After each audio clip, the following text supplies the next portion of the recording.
Welcome back to another episode of Beyond the Dispatch. We appreciate you guys tuning in. Before we get to the guests, again, we really do appreciate it. You guys listening and following us every week in the comments. We love the feedback. Please keep giving it to us. We really do love hearing from you guys. But if you could just do us a favor, please hit that subscribe button on whatever platform you're on. It really does help. But without further ado, we have Dennis Pishock in the studio. He is the author of Demons and Angels, as you see right here. Dennis has done 18 years in fire. He has done 17 years in law enforcement. He has some freaking great stories that we're really excited for you guys to hear. Dennis, buddy, welcome in. Also, really quick before that, he did fly all the way across the country to come into studio. He's like, I'm not doing an online interview with you guys. So he came in, and we really do appreciate it, brother. So we're going to have to send you a hat your way. Maybe throw a little koozie and a sticker in there. Yeah, it's just awesome. Maybe hopefully our shirts are out. Maybe we'll send you a shirt too. Awesome. Well, thanks for having me, guys. Again, it's an honor, man. I'm very humbled to be here. And yeah, there ain't nothing like doing in studio. It's pretty awesome. Ah, man, even the car. I actually really enjoyed the car ride down, like picking you up from the hotel. It was awesome. And again, like I was like, my wife's like, who was like, man, we're fucking headed off right from the get go. Right, so, yeah. I came up and gave you a hug. Exactly. And that's how it is, man. That's what we do. Absolutely, brother. Well, I love it, man. So let's just dive into it. I want to get it right into it. You have a lot to talk about, and I know, the whole car right down there was not a moment of silence. So let's get right into it, brother. So let's go into your childhood. I know you touched on it in the car. I want to let everyone else know. Yeah, man. Who you were growing up. Definitely, man. From outside Philadelphia, rough area, Norristown. Grew up hard. Grew up poor. Definitely poor. Family of 7, big family. I think my mom she definitely lost some more. But anyway, 7 of us, blue collar town near Conshohocken too, which is another like a steel town like Pittsburgh. Right. They got shut down. Once it shut down, everyone freaking did whatever the hell he did. But family of servitude for sure. Dad, all of his brothers, Korean War, Vietnam War. Saw some major action. My grandfather, Carl, he was at one of the big things about him was Battle of Leyte. I think it was on the USS Savo, which was one of those aircraft. It wasn't an escort carrier, excuse me. But anyway, he was a gunner on the ship, and one of his first battles, which was that one, which is the biggest battle of it basically changed the war. It's a huge battle. I put some notes on that thing. But anyway, first night, his ship got hit by kamikazes. Oh, God. Yeah. So just crazy. Never talked about it, and that's why we're here again. Break the stigma. Definitely, we want to save lives here. That's good. Tell us about Break the Stigma. Yeah, man. It's a newer company I just found out about, at least, called Deem Fit, and it's about saving each other, man. Firefighters, law enforcement, military, first responders, man. We're not doing enough. We've changed the stigma a little bit, but for me, nowhere near enough at all. So that's why I'm wearing the shirt here. It's, are you okay? It's like, hey, man, you good? Yeah, I'm good. But are you good, man? And then it takes that person to go a little bit more. Right. And to go a little bit more deeper than that. And you got to build relationships to know how to do that, man. Yeah. And that's what we're doing right now. We talked about it in the car, too. It's kind of like this circle is finally coming together of everybody, man, throughout the world. And it's pretty incredible, man. We're making a difference one at a time. Yeah, man. I couldn't agree more. And that's what we're all about on the podcast. You know who we are. Yep. You've been watching us. That it's basically what we do. Yep. You know, and that's what this podcast is about, is helping each other. And sometimes it takes that call. Yeah, right? it That does. one call from your buddy, because like they could be at their breaking point, and then it even could be a text like, "Hey, man, what's up? You good? Haven't heard from you." And we'll get into that, man, at the end, definitely. Mm-hmm. I'm excited to get into it. So let's move on to your childhood, brother. Yeah, man. What we call normal, definitely not normal. Again, we're talking about officer wellness, peer support, family. Everyone grew up like that. Again, kind of like you guys, Chicago, Irish Catholic, Polacks, as we said, Italians. Everyone was in the same neighborhood, but man, it was everyone played outside. It was like phenomenal. Right. Kids were not meant to be seen. Like that was what they said all the time. Get your ass outside and play. Right. What'd you do? You go run in leaves and shit. That was your play, man. You came back when the street lights are turning on, and you had to be there for dinner. That's exactly, man.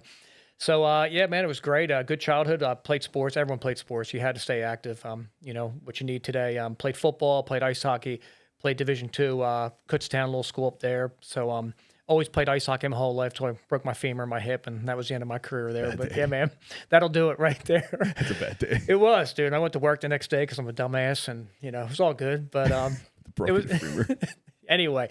So, yeah, man, great childhood. It was tough. Dad was tough on us, man. There's no question. And they're learning more about it now.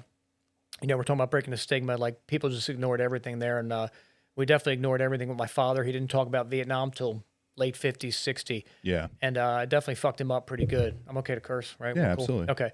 And when he started talking about it, it was kind of like we didn't know what was happening. But can I give a quick story? Absolutely. We'd love to hear So it. again, man, we didn't get any of these stories. And he starts telling about, and he had to be drunk, like, you know, because he drank heavy and he wouldn't talk shit about it. So he's telling me his first combat story. So his first combat story, he said, is cowboys and Indians. And you know, that's what we did as kids. We played cowboys and Indians, man. And he said it was so much fun. I'm shooting, they're shooting at me. I'm ducking, they're ducking. And he said, next thing I look over, my buddy's head's blown off. Oh my God. He's like, this wasn't fun anymore, Dennis. No. And I'm like, okay, holy shit. You know, I'm like, I don't know how old I am. I'm like, okay, Dad, this is a good story. Yeah. Then he says, I look over, buddy on my left's dead too. And he said, that was my first combat experience. He said, that's war. You know, of course, nobody talks about what war actually is. Right. And then I think he said his second day, they friendly fire, and they bombed his whatever platoon, whatever battalion. So he had to go pick up body pieces at 18 years old of his friends. He said there was an arm, here's a hand, and they put them in black bags and body bags. So that's the stories we got exposed to younger. Right. But again, man, that was it. And my grandfather said World War II vet, Battle of Leyte, Okinawa, massive battles in World War II. Never said a word, you know. Yeah. Never said a damn word. And you didn't talk about it. Hell no. Grandma damn knocking on the side of the head. Like, nobody wants to bring this stuff up at all. So yeah, man, my dad, you know, went that way. And one of his, they were all, again, like I said, all Marines, all something. And I just knew I wanted to do something, you know. I got into basically bullshit work, blue collar, like you guys, man. Like I said, I went into painting, did roofing, did silver coating, all this hard ass shit, dude. And then I said, I can't do this shit anymore, dude. I gotta do more. Something was calling me, man. Something. And told my wife, and she said no. She was like, I said, I got to do firefighter or police work, and she said, firefighting. There's no way in hell you can be a police officer, and here I am. And it's not 17, it was 70. I've been a 7 years police officer now. Oh, I apologize. Yeah, man, you're good. So 25 almost total in public safety.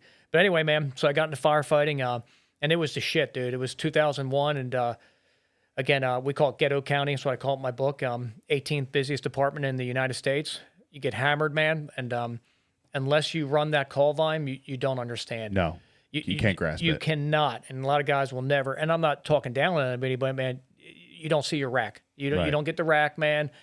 You know, Carrie will know for sure too. Like, eating with your brothers at the fire department is like the greatest thing in the world. The This best. shit, and that's therapy. And I say it all the 100%. time. Firefighters are light years ahead of us still as law enforcement. Oh, because absolutely. of that. Because Yeah. you ride back in the rig and you talk shit, and you're doing a debrief as we go. Yep. Law Absolutely. enforcement just will not get it yet, but we're getting there, man. And again, it's my job too. It's my job to do more. That's what we're doing here, man. So yeah, man, got into firefighting for a while, long time actually. You know, a lot of bad calls, man. You know, when you work the ghetto, you see lots of trauma because these people don't give a shit, man. And murdering is like we're breathing and talking. It's what they do, and they move on. And you Like pick up the nothing pieces, happened. like Yeah. nothing, man. And you know, they just lie to you. It's just constant lies. Straight face too. Straight face, man. You're like, oh my God, I actually kind of believe this person. Yeah. Well, you do in the first few Oh, years. right. Yeah. Yeah. Mm-hmm. But you're like, if you didn't know any better, like I would have believed that person. Totally. You know, well, and you it's can't great. believe people can be this way. Right. It's not how you grow up. You know, you grow up Irish Catholic, you lie. Holy shit. You know, you can be an alcoholic, but you better not lie. You can do whatever, man. They'll beat the hell out of you. So, yeah, man. So I did that for a long time. A lot of stuff. At the end, mandatory overtime took over. It was 48-24. It went from a department of like 1,000 to 550, and it was, you saw the writing on the wall. They're never going to fix it. It's the government once they release this policy, and they're destroyed now today. It's what they want, man. And I said in my book, man, my daughter, I missed another birthday, and she was 6, and she didn't know better. And I said, honey, I have to work again. And she said, Daddy, it's okay. I'm used to it. Yeah. And I was like, that cuts fucking you. hit me, dude. Hard. And she didn't know what she said, and it didn't matter. No, because it didn't come from a place. It wasn't a personal attack on you. She just said, no, Dad, I know. Like, you're taking care of us. But at the same time, you know the consequences of what that is. Correct. And missing birthdays and missing those days, those important days, those memories, because that's what life's all about. That's what it's all about. But at that point, you think it's your identity. Right. You think this is everything. Right, because you're just trying to be a good man for, provide for your family. There's Correct. nothing wrong with that. But, there's a cost to it. Oh, there's a cost. Like I said, these departments, it's your soul. Yep. It's not fucking anything else but your soul. So yeah, man, I saw the writing on the wall. I had my like we talked about in the car, my unfuck myself moment. Looked in that mirror and like, who am I? Who am I becoming? Like, Right. of course you start. If you're somewhere for 48 hours and then you're at home, you're trying to rest and recover to go back to get your ass kicked for 48 hours. And me and my wife started talking. My wife was like, "We're getting you a new job." Like the nightmares, the night terrors, like shit got bad, man. We talked about the divine, like things started getting weird, dude. Yeah. And finally, she said, "I'm going to find you a new job." And my wife, who was totally against law enforcement, fucking said, "You're going this route." So I put myself through.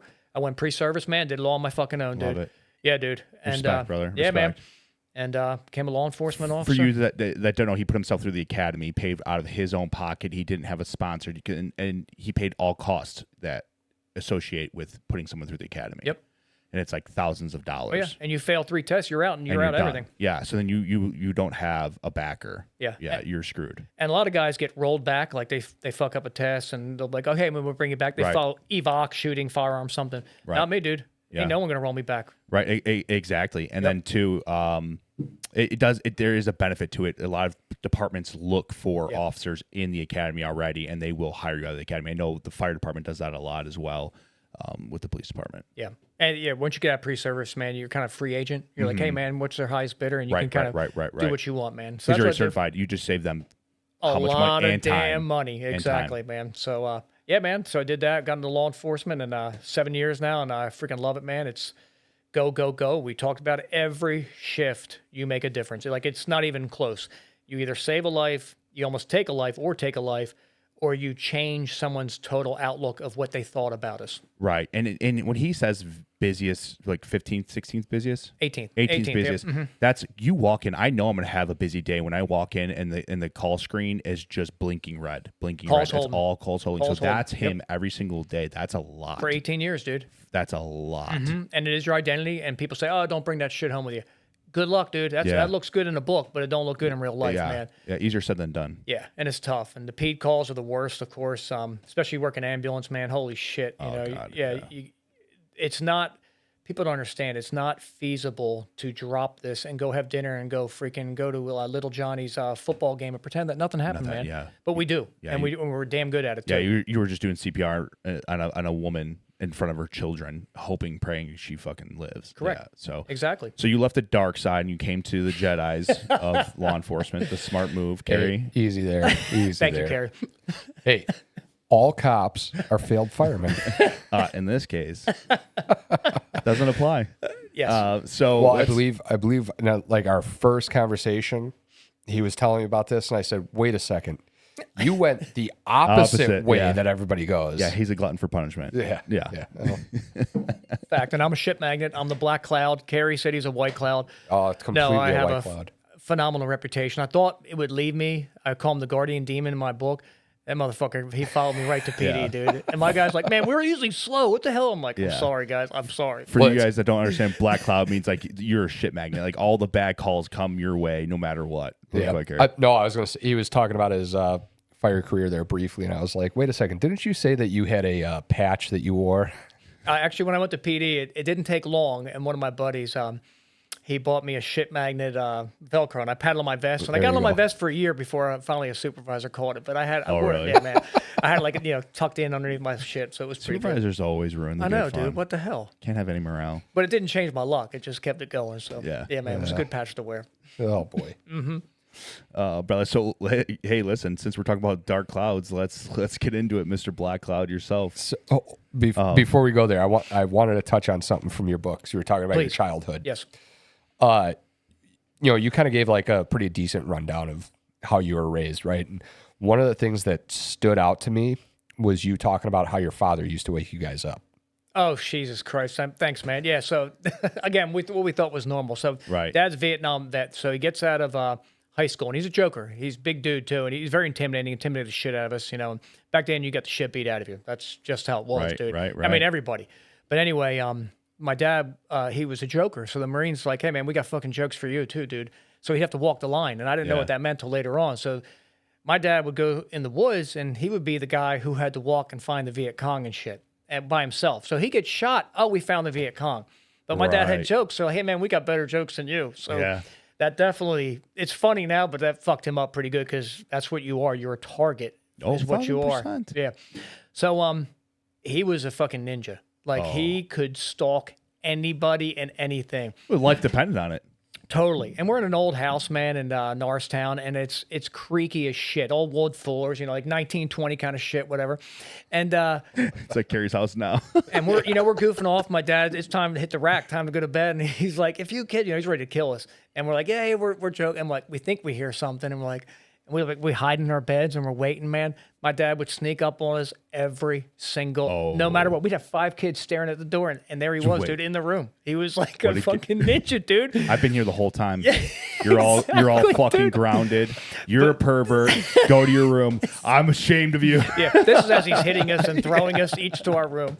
But yeah, and so sleep deprivation, as we all know, is horrible. And mine started early, man. As a kid, we were not allowed to sleep in. We were not, and my dad would wake us up with Marine songs. So he'd be going boom, boom, boom, boom, boom, boom, boom, pounding on the fucking doors, and he'd be singing these Marine songs, K-E-double-O, like Kellogg's and shit, and all these Marine like the chants. marching. Yeah, dude. And we're like, what is this? So Love now, it. all Tiny these, bubbles. the halls of Montezuma. Yeah. To the shore. Yeah, I remember So that. it's still all like we sold the house, but whoever bought that damn house, they're hearing this shit too, dude. My dad's in the damn hallway, fucking bang. But like my sister be yelling, "Shut up! No shut rest the hell in up." this house, baby. No house, no rest, dude, none. So yeah, that's how we used to wake up. God, Love it. It actually makes me think of like stories of my grandpa. So my dad's one of 7, right? And 6 boys, 1 girl. She was the baby. But everything I've heard, like every morning he'd come in if he wasn't at the firehouse or at the truck shop. It was 6 a.m. Everybody up. Let's go. Got chores to do. Come on, let's go. My one uncle, he got smart, and he would sneak out. So he knew Raj was coming. So he'd sneak out the front door. Well, my grandpa found out, right? What does he do? He screws the screen door shut on the front door. Oh, yeah. To catch Joel. Yeah. Dude, his garage was awesome. I love it. Yeah, That it was is a good awesome. I man. have no doubt about it. Oh, yeah. Absolutely. I mean, you got to keep 7 kids in line somehow, right? Oh, yeah. Correct. Yes. Reckless kids. Yeah, I right. mean, that's right. I mean, well, we didn't have anything. There was no phones and shit. No. Like I said, we had to occupy and figure it out, man. Right. But yeah, I'm glad you brought that up, man. That was so that worked well for me in the fire department. Like I didn't give a shit. Real quick. So before we go to the, you said something to me in the car about your dad. Yeah. And I feel like it's kind of a good transition part where Sure. you said your dad looked at you and he said, "You were a combat vet, or you were in combat. Get over it." Yeah, man. It was. We'll get to that. It's to the floods, man. The floods. I think it was 2009, man. And we'll get to that, man. I started hitting like a depression, and I don't know what was up. It was like PTSD depression. It was kind of survival's guilt, and I didn't know, man. We saved a lot of lives. We only lost 1, but Yeah. it's kind of it's that fucked up shit that we do in public safety because we lost 1, and maybe I should have trained harder, Right. But we did everything we could, For sure. But a couple of days later, man, I just was not good. I was kind of in that fog without drinking, I mean, you're just like, I'm not good. And my dad was coming to visit, and I called him on the phone, and I talked to him about it, man. And he was like, my dad, again, he's an intimidating dude. He's like, "Dennis, you were in fucking combat. That's what just happened to you, and I don't want to hear about it again." And I was like, "Me?" I was like, "'Cause again, I hold the utmost respect for my military, and I'm not." And he was like, "You were in fucking combat. You just survived what you shouldn't have survived, and now move on." Right. Yeah, man, and that was it. But that's, hey, Black Cloud, man. I mean, that's what that is. Yeah. Day in, day out. You don't get a break from it. No, you don't, dude. No, you don't. And I said it makes you who you are, and it just took me a while to embrace my story, Right. instead of being bitching about it and everything else, man, and realize that this is why I'm here right now. You sitting here refuse in to be the studio. victim. Absolutely, man. And that's huge. Yeah. A lot of people lose that aspect of it. It's like, just because something bad happened to you doesn't mean it beat you. Right. You It lost might beat you for a little bit, man. you lost that battle, Yep. but you didn't lose the war. War's not over. There's more to be had, to be Yeah. done, to fight. You got to keep fighting. So Yeah, man. And that's a story we told after his funeral, man. They said, "What's your one story?" And that was my story I told, man, at the funeral. So, Love it. man. Pretty cool. love it. It was neat. Yeah, brother. Well, let's dive into what you want to talk about first. You want to talk about your fire career, your police career? Shit, man. Let's do fire. Well, we'll start out with the beginning, man. Again, running house, first shift, house fire, fatality. Carrie, just don't get too excited over there, okay? Yeah, I mean that's just how it was, And I was like, "Holy shit! Like this is the greatest thing ever. This is what I wanted." Yeah. And I got into it later. Like I said, I did all this other shit, and I was 28 when I started. So, man, it was just freaking incredible. And then, second shift, man. This is in my book. This is pretty crazy, man. So, Can I tell this? Is this okay? Absolutely. So we get this call, man. Again, other stations still weren't built at the time, so like your fucking territory was huge. So not only were we taking an ass kicking, there was no these other stations weren't there that were soon to take an ass kicking too. Right. So we go on this call. We'll just call at 8:00 at night, and there's these two ladies from Africa, and they're fucking like from Kenya, dude. They have like real Africans, and we see them on the road. They're like, hey, they're like celebrating the fucking fire trucks going down. We're honking the horn, thinking we're awesome. Get a call probably an hour later. 2 people hit by a car. Oh, Guess who it is? the people are yelling at you. Smoked, bro, by multiple cars. Oh. And so we get out there, and it's the same fucking girls, dude. Fucking arms over here. Just fucked, dude. Dreadlocks over here. And it was a bad call, dude. It was really bad. And you're like, you just saw these women, dude. And Yeah. this is the trauma, right? This is the shit. This is why we're here. How old were you at the time? Probably 28. Still, Yeah. it was brand new, dude. It was my second shift. But again, remember, this is a long school. Like Carrie knows, first at fire school was like 20 weeks, and then EMTI is another maybe 12, 14. So Yeah. you're in, this is one of those departments that do it all. But anyway, man, so it's each person gets a patient because there's not enough fucking resources either. You got to shut down traffic. This is Georgia, man. It's like 6 lanes each way. But anyway, man, doing work, and my buddy, man, Black Cadillac, this big black guy, he's awesome. He's my firefighter who trained me. Black Cadillac, bro, he's awesome. I just got to say, when I was reading that book, I love that nickname. Oh, Big Cat. it's Just don't call awesome. it Big Caddy. He used to make his own nicknames up. That Love was the it. best part, dude. So, yeah, bro.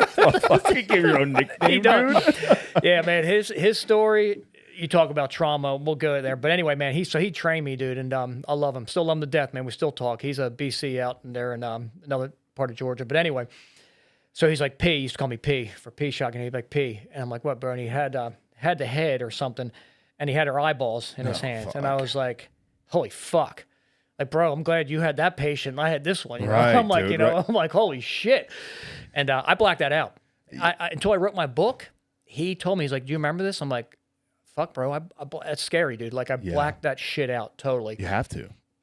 So we And do that's this why call. we're laughing. Don't Yeah. think we're Oh, yeah, being yeah, insensitive because it's just the way we deal with the trauma instead of it just lives in your mind rent free. It Yep. just controls you. But go ahead. Sorry to cut you off. Yeah, man. So we cleaned up, and then you're thinking, no one talks about it. Not to talk about you are not to talk about this shit. This Right. is what you signed up for. This is your freaking job. So about 2 hours later, we hit the rack. It's like 11:30, wash down, and there is shit smeared everywhere. And you got to go get the fucking hose out, and you got to wash out all the blood and guts down into a drain, dude. Yeah. So this call was a 3-part call, dude. It's like the unholy trinity, man. So it started as we meet him. Started as that, and now here we are washing it down because PD finally closed the scene down, man. But it was rough, man. And I say in my book, dude, this is what you signed up for. Unfuck yourself. We got calls to run, and it is a business, it is. Yeah, And for sure. literally, you black this shit out until somebody says, "Hey, I've been hiding, and it's a Jack in the Box, bro." And that was I think my second shift, dude. So that's how my fire career started and kept going for a Yeah. long, long time, dude. That takes a toll on you when you have that type of call volume Yep. and that type of call Yep. nonstop. That just does break you down. It does, man. And it's trauma is a funny thing, dude. And I love it. I'm older now, and I'm just like I said, I'm delving more into myself and figuring shit Right. out. Like, and it's incredible. It's like you're a science experiment. Like, what else is up there that I can learn about myself? If you want to, man. If you actually want to enjoy your life and figure Right. stuff out. Exactly. And, yeah, man. And you talk to other people who are on the call, and you start getting their perspective, and you're like, holy shit, you're right. And that's neat, man. It brings everything into play where you weren't allowed to talk about this call for 25 years, and here we are now. So Here we are. pretty neat, man. It's crazy too because like you tell that story and we kind of touch on it in the car as well, but you tell that story and it's crazy to hear, but to you it's like that's just like another day at the office, So it is. It's fucking day 2, And and you don't- day 3 is like it too. right? And Yep. you don't really realize it until you talk to somebody who's not in this field. I was talking to my buddy the other day on the back porch, and he's like talking about being nervous about something, and I'm like, that's like, dude, that's where like that's calming the chaos for me, where that's nothing. Yep. And then you lose the perspective of like that's actually scary. What you did was actually scary, Right. and it affects you. Big time. You just don't think it does at You the just time. don't think it does. Yeah, you black it out, man. And again, that's the crazy part about trauma, man. And it's why we're talking about it now. We want like I said, you write the book to help one person. First, it helped me. And then you start getting feedback that it helped another person. And now we're doing this podcast. And again, we just want to help one other person. That's it. That's it. And that's what life is all about now. But we're servitude. We're servants. And now we're serving guys and girls who need it, man. They really need it. And it's in your blood. It's in your DNA. It is. You were born to do that. I was born to do this. Carrie was born to be in the fire service. And then it was just taken away. Well, then that doesn't stop. That drive to help doesn't stop. That's why we did the podcast, you know, and that's why we get to meet people like you and like-minded people who are just trying to make a better world to live in for everybody. And you said it's crazy, man. As soon as I heard you guys' podcast, I'm like, holy shit! Like it was resonated just like that. And you guys could have shut it down just like that. I'm a fucking victim. Yeah. I got knocked out of this job and they stole it from me, right? Because that's one of the first things. I got knocked out of this job and somebody took my career that I loved and I wanted to do my whole life. But now, man, you guys said, you know what? We're going to keep this going and keep giving back. And again, man, that's why I said I got to get on these dudes' show, man. Oh, dude, it's phenomenal. We love that. Honestly, Carrie's like, he's coming out. I'm like, are you kidding? We were like pumped. We're like, let's fucking go. This would be great. And honestly, it's been a great time since you got in my car this whole time. I have a fucking blast. Well, it's funny you said that because we have deeper conversations like we talked about than most people who know each other years. Right. Like I don't even know you. Right. I talked to you on the phone maybe once or twice before this. And every time, like, I felt like you've been one, like, I've known you since I was a child. I know, man. It's crazy, dude. You know, it just, there was no quiet in the car. It was just nonstop talking back and forth, back and forth. But again, that's because you take care of yourself. You reflect on yourself mentally. Yeah. You connect, like, your emotional side because you have to be able to control those things to do the job you're doing successfully and come out with your sanity. You're right. Because big time. Because all those events finally build up. Yep. And all those events will break you. Yeah, I mean, what is it? I think it's military is 22 a day. Police is I think 50 something already this year. It's like these numbers aren't a lie, folks. Like when are we going to wake up and say we have a serious problem? We have more mental health, more drugs than ever, but yet our numbers are climbing. Should tell you something, man. Right, and there needs to be there's people out there doing things, 100%, and thank God for them. Yep. But there needs to be more. Absolutely, man. And that's what this podcast is about. That's what you are about. That's what Are You Okay about, and we need that. Yeah, man. Breaking that stigma, man. Yeah, it's, QRF up, like all those people. Yep. The first there, all these foundations, like we need more support. We need more awareness because we're losing people at an alarming rate. Yep. Exactly. And they have families. And our time's limited, man. Right, and they have children. Correct. And then their lives are affected. It's just so vast that we don't understand the magnitude of it. It's proven, right? If it's in your family on suicide, it continues to follow. It's just like trauma, man. And that's what's awesome, about us. Like, who is going to be the family member who's going to break this shit? That's going to be me, right? Because I'm sure my dad got it from his father. My dad continued with us, and you got to be that damn guy who says, nah, enough's enough. I'm going to break this shit. It ends with me. It ends with me. And it takes a lot, man. You got to step the hell up, man. And that's what we're doing right now. Right. But then your kids deserve to live their life like that too. Absolutely. Teach your kids these things. Correct. Right. Teach your kids to be able to control their emotions. Teach them to be, it's okay to be sad. It's okay to, to talk about your feelings because then you grow up not talking about anything. Yep. And then you hide it. And then guess what? Your whole fucking life crumbles around you. Correct. Whole life. Until it's all gone, man. Yeah, just, man. I mean, just like you were talking, was it your brother? Or who you were talking about somebody in the car that yeah, man. Oh, your buddy. Yeah, my buddy. Yeah. Do you want to jump into that or do you want to finish your Let's finish with that. We'll finish on that positive of that, if that's okay, man. Yeah. Do you want to you want to continue talking about fire or do you want to transition? Yeah, man. We'll do a little more fire if that's okay. Yeah, but I want to make sure we tell that story. So we will. Don't forget, Carrie, we're counting on you here, bro. All right, good. Put it up. So man, again, firefighting normal, man. You fight a lot of fire, the more experience you get, the more you're comfortable in that chaos, right? We love it, man. Like it's, I just took a shooting class last week with Guy Osprey Shootings and a former Green Beret. And he's like, first time he got shot at, it was crazy. 20th, 30th, nothing. And then after so many, he's like, okay, the gunshots over there. He's processing a million things. You're the same way as a firefighter, man. And as a cop too, you just see stuff that people don't see and things slow down. That's basically, we can put stuff in slow motion in a chaotic thing, man. But yeah, 2000. So I went to Swiftwater Rescue Team. Joined the team. I was a fucking horrible swimmer, dude, in the beginning. People don't know what Swiftwater Rescue is. What's Swiftwater Rescue? It's kind of like you guys have here in Chicago, man. So we had the Chattahoochee River, and once the hooch gets filled or they flow, look out. You're dead. That's the bottom fucking line. Like the water's going at least 7 miles an hour, which, you get on a treadmill and you run 7, 8 miles an hour. You're sprinting full speed. Well, I'll get on the shore and try to run and catch somebody. That's how they break it down in the beginning. Well, you got to worry about trees, all the stuff that you're going to trip on to try to catch that person and get ahead of them, man. So, Right. and if you don't know how to swim, first thing you do in a river, people put their legs down. You're dead. It's called strainers. You got rocks and then your trees. Like people see a tree in the water, like, oh, look at that tree. Well, that's trees, all of its branches. Yep. Those are called strainers, and that's where people get caught on. Your tubers, that beautiful day tubing, not so good, man. And tubers get stuck in that, sucks you right down because that river keeps going. So, yeah, man, got on the team. It's a great team. You know, it's your type A's. You know, you have great firefighters, but, you know, your specialty teams are the guys, like SWAT. Right. These are the guys who, you know, your team, if you don't make it, you don't make it. That's Right. it, man. If you're fucking up, you're off. Like, we got guys who want to be on this team. Because lives depend on it. Lives depend on it. And there's no room.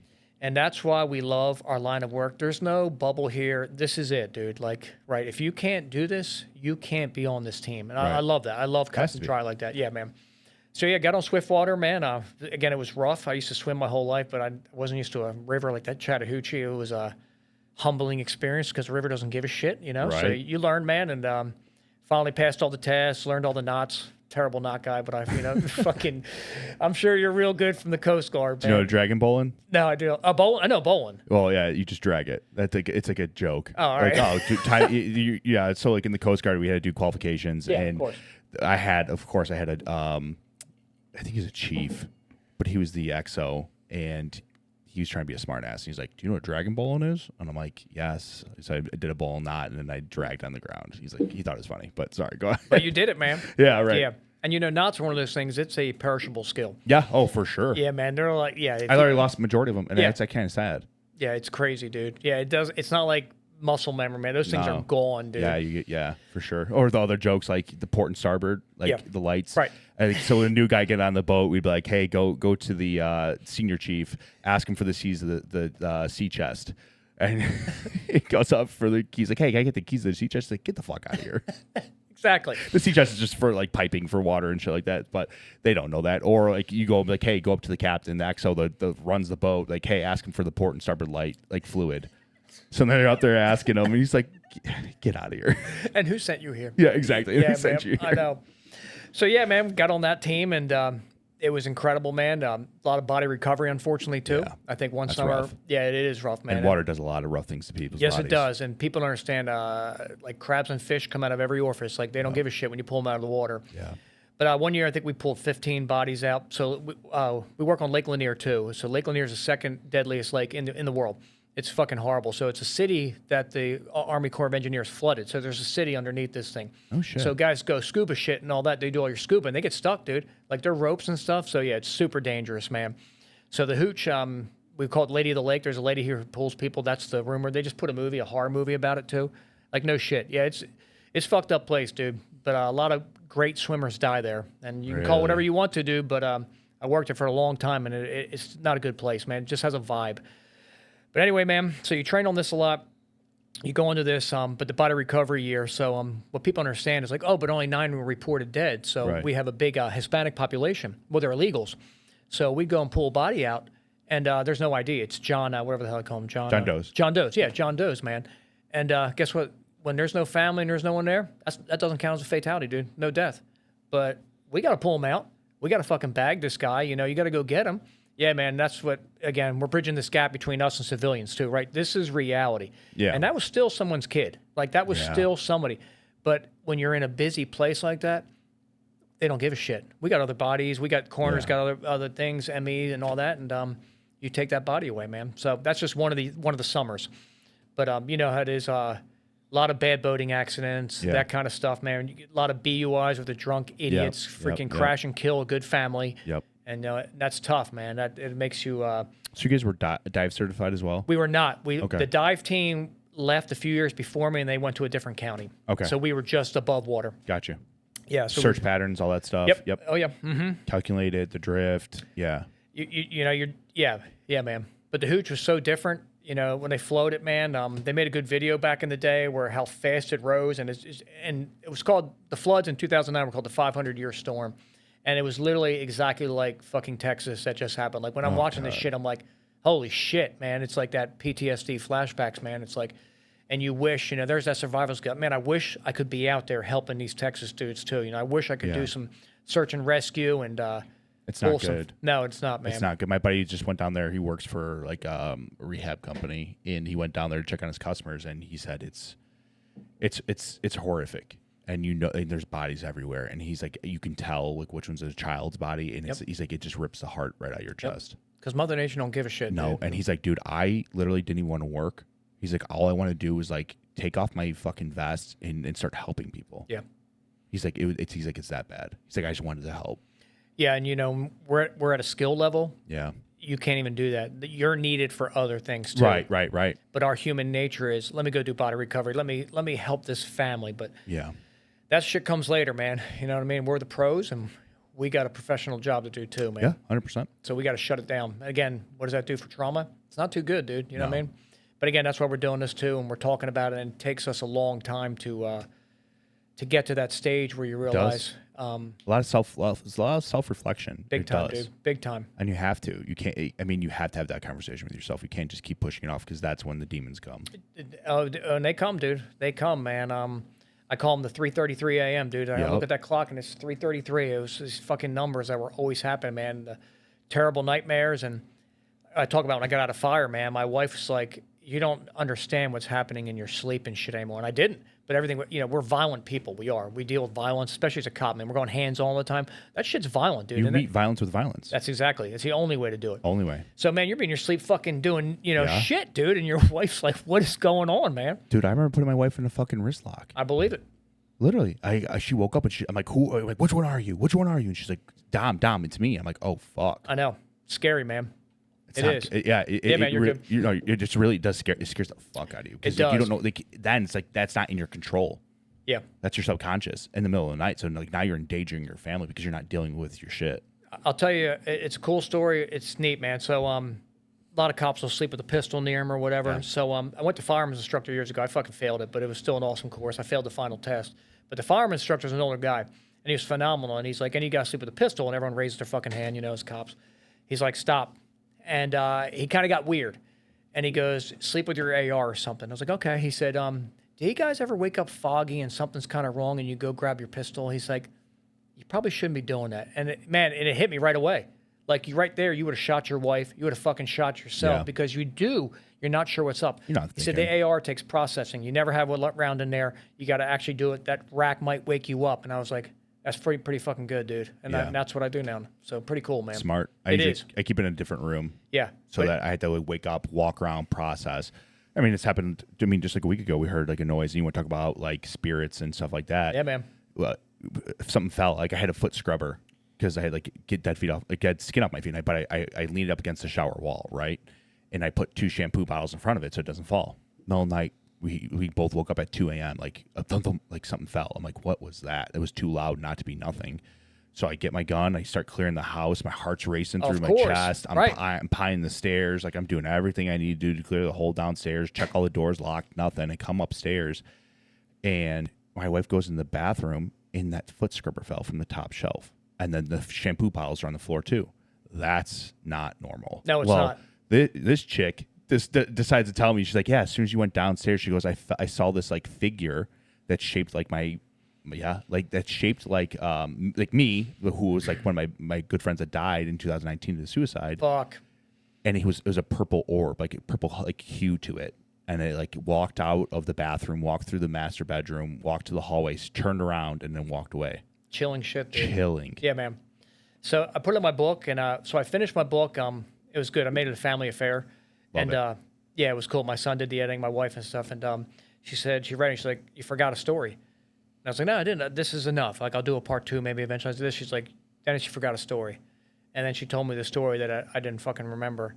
She said, we were taking a nap the one afternoon, man, and we talked about the divine, and she said, you woke up and you were frozen. And she said there was something on top of you. And I remember it now, but of course I blacked it out, man. It was some kind of like fucking demon wolf or something, dude, pinning me down, dude. And it was kind of when I was doing my things, man. And my wife's like, I couldn't move you. You couldn't move. You're like, I'm paralyzed.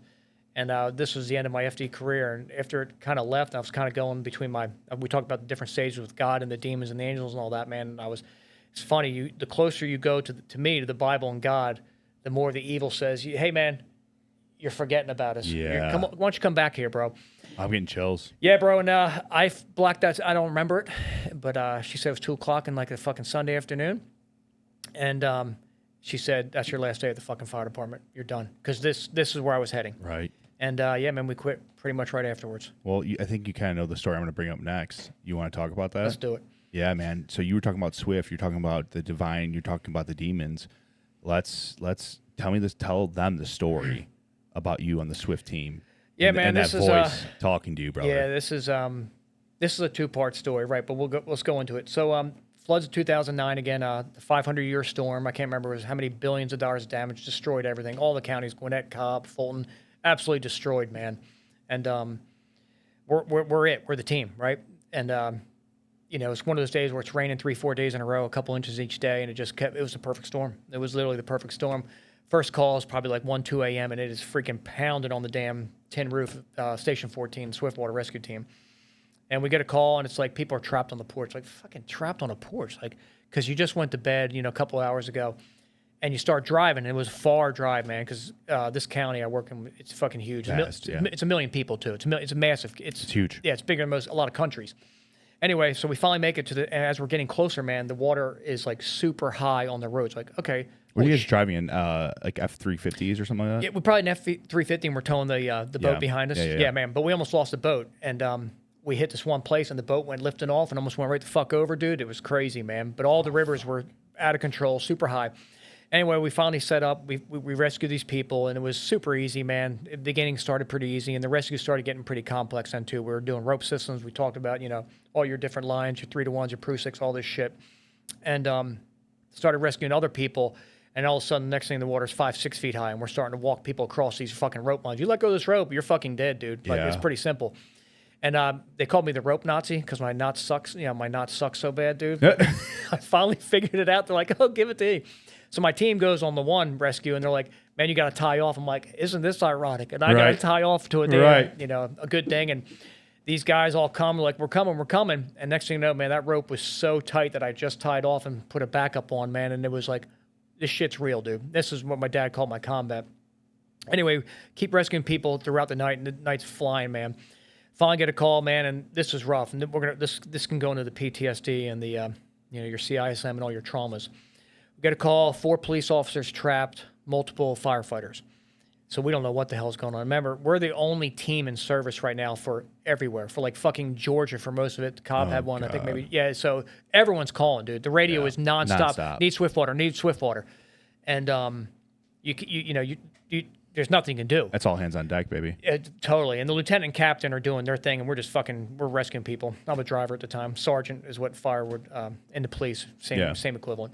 So, get this call, dude, and I was telling Dom on the way, like, didn't even make fucking sense. Like, it was so weird. The water was crazy. It was super high, and we found that a dam had busted down wherever the hell it was, probably 5 miles away. Right. And we had to work our way. We had to tie different ropes. You had to see, like, you had to find some type of good, tie down thing, or you would have just been washed away. Yeah. That water was flying, man. And we start tying off, and we get to this house, dude, that whatever, it's like, you can't even tell the fucking house at this point. So it's a 2-story house, and guys are on the fucking roof, and the water is over top of the roof. And you're like, and your mind can't process this shit right now. Like, why is the water over top of the roof right for now? So basically, we found out later is the cops went in to rescue the family. The water came fucking flying in. They ran up the stairs. The water kept rising through the house, and the family members and the cops all sat on the roof and waited for us. I think a squad got there, whatever, and at least 2 of them, maybe 4 of them, got stuck on the roof with these guys too, trying to rescue them. Yeah. And they were doing everything they can. So all the rescuers are now turned into victims potentially. Right, yeah. So we get out there. I'm like, I won't say his name. I'm like, what is he doing out here on this fucking roof? Right. You're trying to play this shit out, dude. And the water is fucking moving, dude. And it's huge oak trees. And again, we're super high in the air too, and you know that. And you had to start jumping and swimming from tree to tree. And you know your angles, man, because if you don't know that water's going, yeah, you're done. You don't know your angle. Like if you go this way, bye. You got to get your perfect angle and make it to the next tree. And you just fucking grab that tree, dude. And you're like, okay, I got to make it to the next fucking tree. And I got to get this person. And we had crossing boards, kind of like boogie boards. Yeah. You throw the fucking person on a boogie board, and we'd had another team who would just pull them in with ropes, man. Right. And it was fucking intense, dude, and we didn't lose anybody. It was pretty incredible. But we start pulling people in. I'm one of the last guys left, me and this other driver, man. And I still say it today, man. I'm looking downstream, and it's fucking pitch black, and I'm like, I hear this voice jump. It's like, Dennis, jump in the fucking water. I know this voice ain't good. And I'm like, man, maybe I should. And I'm like, and the guy's like, man, you good? I'm like, yeah, man, I'm good. Like, you hear something? And he's like, nah. He's like, let's get the fuck out of here, man. We did it. I'm like, okay, cool. So me and this other driver, we make it back, and that was the end of that voice, man. So I thought. So I Right. blacked it out. Never mentioned it again because we had more rescues to do, man. That was, that was one of the first times where they finally put another team in service, and they're like, you guys aren't going home. And like, we were fucking done. Water don't play. Exhausted. You're beyond exhausted. That ain't like firefighting, or it is the water. You're battling a current, and man, Yeah. it is brutal. So yeah, man. We'll go into the debrief now. If that's cool. Yeah, let's do it. So So we're kind of fucked up. My dad has this talk with me, and they're like, we got to go to have the debrief, the after action report with all the people who were there. And I'm like, we're talking shit, man. We fucking did our job, bro. That's what we're not going. Battalion chiefs, you're fucking going. You guys got to be there. So we think it's going to be 7, 8 people, packed. This fucking room is jammed. It's the dispatchers. It was everyone associated with the call. You Yeah. could have had, power company, everybody, dude. So yeah, it changed the atmosphere. We walked in the room, we're like, whoa, we're pretty crazy, man. This got intense. So they start off telling everyone's story, how dispatch and all this, and it's extremely somber. Anyway, man, this is rough. The cops, man, they're pretty fucked up, and I didn't understand. One of the cops got pulled into an electric fence, fried his whole fucking face. Oh, Yeah, dude.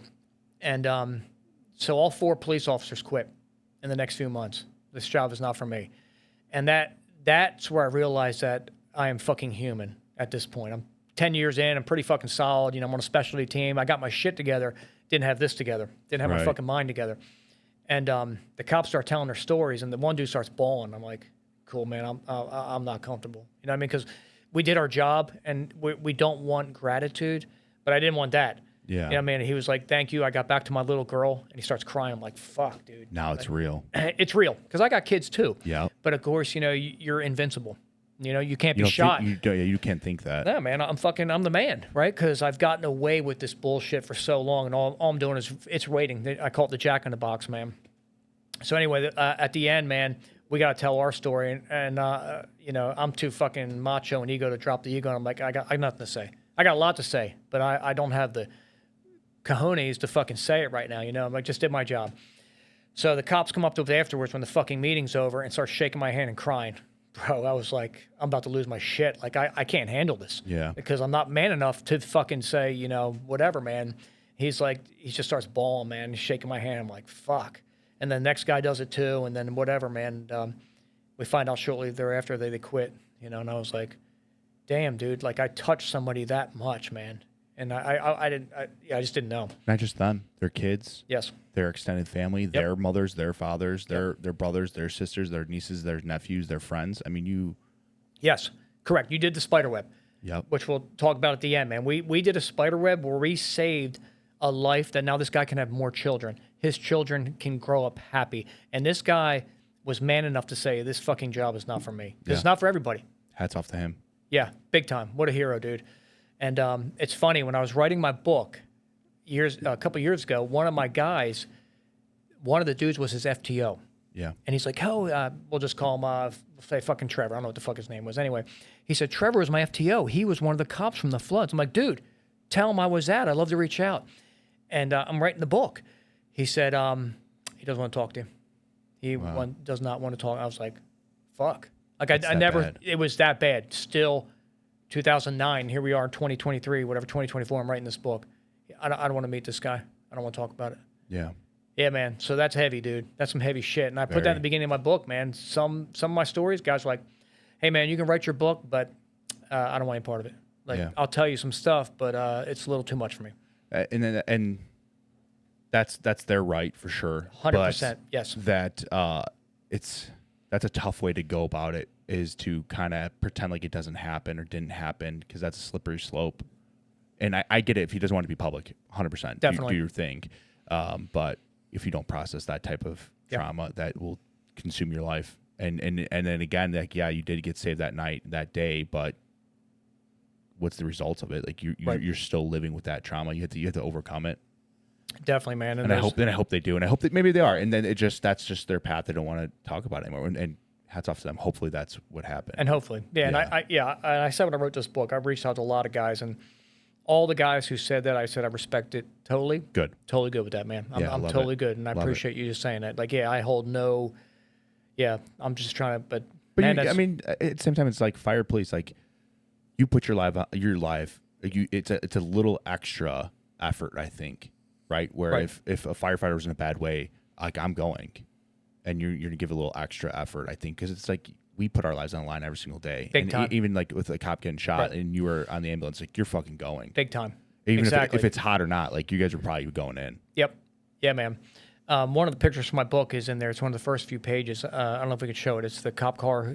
Can you pull it up? Yeah. Is it cool? Yeah, pull it up. I'll show you this car here, and this is a pretty good story. So, here, put it here. Put it on Carrie's. Carrie, put it on the camera.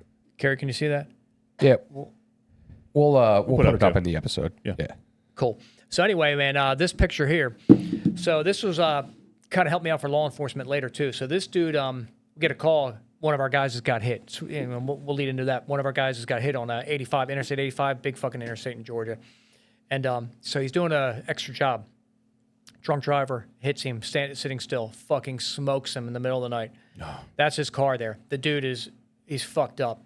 So anyway, man, like you said, it's kicking up a notch. All of a sudden, your normal driving as a driver, all of a sudden, man, your foot's a little shaky too, man. You're like, I got to get to this is my brother, man. Yeah. We get out there, the car looks like that. I think we cut him out of the car, get him out of the car, and he is freaking out because he's got a head injury too. He's got head trauma, man. And this was first time I got to see this, which definitely helped save a life later on as a police officer. There's 3 cops there, man, and of course they're pretty upset. They're like, we got to take his gun. I'm like, okay. Like, we got to fucking take his gun. Like, I don't know what this means. Right. So, like, you guys ready? We're like, okay, are we ready? We didn't know it was going to be fucking dogpile the dude because this guy just fucked up. So one cop pulls his gun. Motherfucker wakes up like a phoenix, dude. Like, all of a sudden, because he thinks he's now been assaulted, and he starts attacking the 3 cops, dude. So we jump on a, body part as we do, man, hold this guy down. He's trying to kill everybody, dude. We get his gun from him, thank God, because he would have shot everybody. He would have fucking shot everybody. Oh, my God. Had no clue. And he saw it. He's like, like Carrie's like, he's looking, he finally realized, oh my God, it's Carrie. They're not trying to kill me here, man. But yeah, man. So, but again, that attitude of when it's one of your own, man, shit changes, man. Yeah. It does. Your care changes. You are so much more, you get focused and precise, but the initial adrenaline, it's heavy, man. It is heavy because you don't want to lose one of your brothers, man. Never. We talk so much shit about one another, man. But oh, absolutely. yeah. That's different, man. And like, even after the shooting, like, I've had a bunch of firefighters reach out to me like, hey, how you doing? Like, just, it's a brotherhood, and that's like the worst call to go on is when you hear the shots fired and then you hear that officer down. Like, that's like the night night terrors are made of, and that's like the stuff that still wakes you up in the middle of the night of like big time hearing those words being echoed through your brain. Did FD come and transport? No, what happened then? For me, no. My partner, and it was great. He awesome. He dragged me. He started doing trauma care, and then threw me in the back of an unmarked car and took us to the hospital. And it probably saved my life. It totally saved your life. You can't have that time. There's no trauma, time. Man. That's awesome. Yeah, we train that phenomenal. way too, man. You got to use your vehicle. You use your vehicle. Yep, it's the life or death. But let's take a quick break, brother, and then we're gonna jump right back into it. Perfect.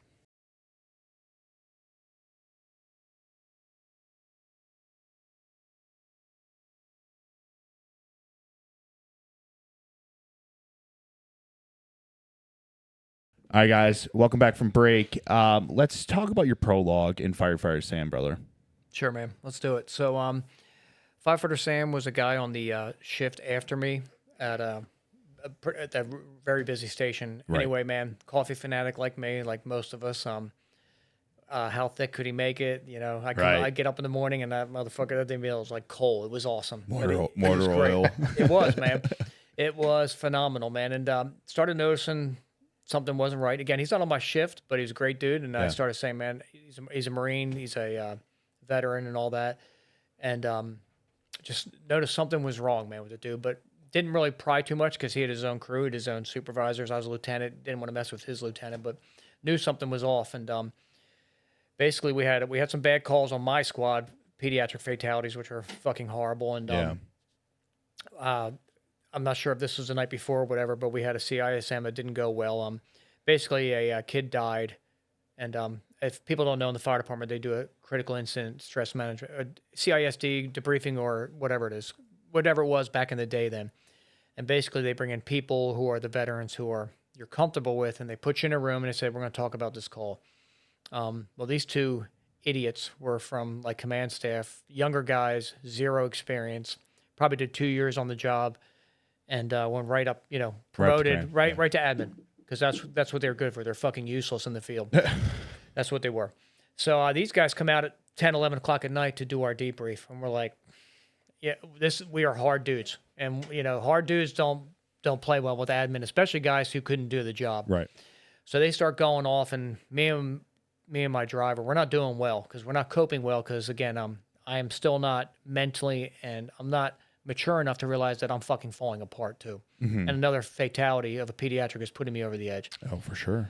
So we're fucking cursing, fuck this job. We're just F-bombing everything, dude. And they're not doing well because they have no concept how to do a debrief either, because they took a class on it. They're damn geniuses now. Right.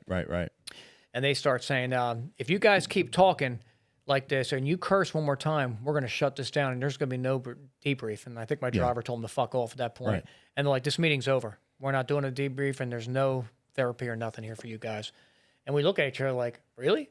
like seriously? Like, part of your therapy is to get it all out, right? This is what you do. They walk out, they leave the damn room, and we're like, holy shit, dude. So I go work out the next morning, PT fanatic, man. And PT is how I cope, right? Yeah. And I still do it today, man. It's a huge thing. It's huge for your mental. Yeah. Breath work and PT, dude. Yep. So I'm wearing it out, dude, and I'm hitting it hard, and I'm like, I'm definitely not doing well, but I'm cleansing myself with some PT, and I see my buddy Pat there. And just happened, we just happened to hit, again, we talk about the divine, talk about shit was meant to be. So me and Pat played ice hockey together. We played for this fire police hockey team down in Atlanta, man. It was all the cops and all the firefighters, and he helped run this team. It was hysterical, dude. It was a great fucking hockey team. So it's just a riot. The locker room was everyone shit from all, a shit show, dude. Just a literally shit show, man. Love it. It's the fucking greatest. Everyone's talking shit about each other, and it's cops and firemen. So, and we're on the same team. Endless, dude. Endless. So anyway, Pat is one of the leaders. He helped set this up. Pat's phenomenal. I think he did APD for a while. But anyway, and he's like, hey, man, have you talked to Sam recently? I said, I just saw him this morning, dude. And he's like, have you checked in with him? I said, yeah, man. He's like, I need you to check in with him. And he's like, can we talk? I said, yeah, man. So he brings me to the side, and he starts giving me the scoop. I'm like, holy shit, dude. He's like, I need you to do this because this is what happened. He's like, I fucking quit police work last night. I'm like, okay. So I'm like, all right, let me fix my shit and find out why he quit. Right. So Pat runs a call in his department about 2 a.m. And it's a domestic. Gunshots fired. And he gets out there, and everything seems cool. Girl's kind of upset, kind of thing. And again, it's all in the book. And Sam is behind. And Pat's like, hey, you good? And everyone's good. And he goes in there, and they talk and all this. Finally, he's like, pushes through it. And if Pat was not a cop and a veteran who gave a shit, there'd be multiple deaths right now. Sam would not be with us right now, for sure. And he starts talking to Sam, and they start talking, and Pat keeps going further. And Pat, again, he should have stopped. It's 2 fucking a.m. in the morning. He had no reason, but he said, I need to care about this guy. And he finally finds out he's a firefighter, and he's like, what happened? And basically, Sam and his wife got into it. He was going to blow his fucking brains out. I think he got a click, got a fucking like dead primer or something. Oh. And then he shot again, and she moved his hand, and the fucking round went into the desk, like the fucking coffee table. So he starts talking, and Pat finally gets a scoop, and he says, turn around, puts him in fucking handcuffs because you just tried to kill whatever. Puts him in his patrol car. And Sam is a phenomenal fucking guy, total hero, because he reaches out for help now, and he's alive with us now, and he's fucking killing it, man. And again, we talked about it. Guys who reach out, they're the fucking heroes. Yeah, for sure. They are. So he's in the back of Pat's patrol car, and Pat's inside again doing what we do on a domestic. He's trying to figure out what exactly happened. And Sam talks about being in the back of the car, and when you're in cuffs, you're hearing all the dispatch and all the radio traffic. Right, you get it all. and he's listening to them talk about him. And that was his unfuck me moment right there. He's like, this guy did this. This is a firefighter. And he's like, and he said it right there. He said, I'm that guy. I am that fucking guy who has caused all this trouble with everybody. I'm the guy who I've talked shit about my whole life. Right. Who we run 3-4 times in a night. He's the frequent flyer, and we hate your guts. He's like, I finally knew that I was that guy. Oh, So he's about to lose his career, which again, of course, he just did this. So he's probably going to commit suicide as soon as he gets out of jail. yeah. Pat comes out after, whatever. And he's like, again, this is so fucking great. Like it takes a hell of a supervisor. It takes a tight crew, like for my sergeant or someone to say, I'll let you do this call. This guy should have gone to fucking jail. And he's like, takes the handcuffs on him. He's like, go to the fucking side and you're going for help right now. You're going to the hospital. He's like, no, I'm not. He's like, you're going to the fucking hospital or you're going to jail and everything's over. Right? Because as a cop or as a firefighter, everything. We've lost it all. Mm-hmm. You've just been transported for domestic DV or domestic violence, right? It's fucking over. FDA. Done. You can't even get a fucking job again. So he takes him out of cuffs without a supervisor or whatever. He's like, get the fuck out of here. You're going on the ambulance right now. I called an ambulance for you. Anyway, the ambulance comes. He's like, I'm not going. He's like, you're fucking going.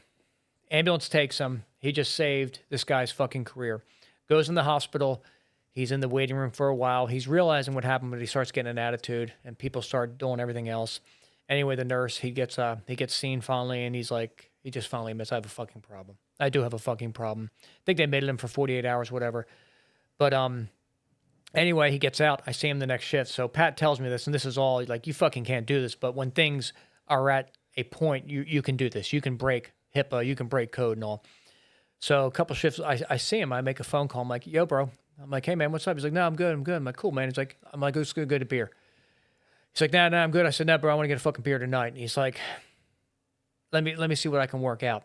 I'm like, I need to see you tonight, dude. It's just for my sake. And he respected me as his former lieutenant or a different shift. Right. So we go get a beer, man. We go to this fucking place that night. And I still remember it like yesterday. And he's like, hey, man, thanks for bringing me out here. I'm like, right. That's what we do. This is what peer support is. This is what the Brotherhood is all fucking about. Right. What does he have in his pocket? That fucking bullet. And he puts it on the table. He's like, if you didn't call me tonight, I probably wouldn't be here. Wow. Bro, it was fucking heavy. And I was like, shit. Just like you said earlier, make that fucking phone call. Are you okay? But right. Are you okay, bro? I'm going to keep pushing a little. I want to be the asshole. Yeah. I want to keep asking. And then finally, you'll know if somebody's okay. Like, when to back off. But thank God Pat did this. And then Pat put in his resignation, and he posted it on Facebook. Like, this was, again, probably, I don't know when it is, 20, whatever fuck it is. Well, anyway, it was probably a while ago. But he puts it on Facebook, and he said, I quit the police department today. One of my brothers almost lost his lives, and I'm over this fucking job, and I'm moving on now. Wow, and he's like, this will be my last call. Yeah, dude, it is badass as shit. So, of course, I called them both up, and we all got like a group text and just thank you and all that, man. A huge celebration. And again, Pat never went back, man. Pat is the fucking hero, because if he was not a veteran and did not release him from cuffs, that guy would have gone to jail, and he would have fucking probably ended it. That's easily. Because he was at he had his break. Done. He was done. He's done, dude. There's no 1-800 fucking number to call. There's no therapist saying, how you doing today? No, this motherfucker is done. And it's up to us to recognize this shit. And this is what I do now, man. And this is my passion, right? And I didn't know it was my passion then. I had a good one, man. That's the bottom line. Right. So this guy's still doing great. Sam's killing it, man. He's an engineer or lieutenant with another department now. He's moved on. Yeah, he's doing fucking great, dude. He's into BJJ, and he's Brazilian jiu-jitsu. Yeah, man. He's doing well, dude. And Pat does his own stuff, and good for Pat. It's a fucking great story, dude. It's a great fucking story. So that was my prelude, man. And I said, can I do this? And they're like, write it up, man. Love it. Maybe we'll have to have Pat on. Oh, dude. Fucking Pat would love it. Yeah, let's do it. I'll hook you up. Please. Pat is the man, dude. Yeah, we should do that. That's a big call. That's a big turning point for someone's life. Yes. And I would love to see what he's up to now. Yeah, man. Yeah, he got run over as a cop and should have been dead, and he was probably out of work for over a year. Wow. Like, all fucked up. So Pat's already a damn superstar, man. I love him, dude. But yeah, we'll hook you up with Pat. Pat, we want you on, baby. We want you, Pat. Yeah, man. So that was the prelude, and that's where I knew, when I started writing this book, I'm like, Dennis, this is that divine shit. Someone is telling you that, yeah, your trauma is fucking horrible, but it's for a reason, man. Yeah, 1,000%, brother. Yeah, dude. 1,000%. So that was the prelude, dude, and here we are, man. And here we are, brother. Let's transition to the other part of the story you want to talk about. Fuck, what is it? Why am I running a blank? Carrie? It's Carrie's. Hold on. Sorry. Come on, Google. All right. We also want to talk about, I think that was it, right? Mike, Pat, Yeah, but or I'm sorry, Sam, Pat.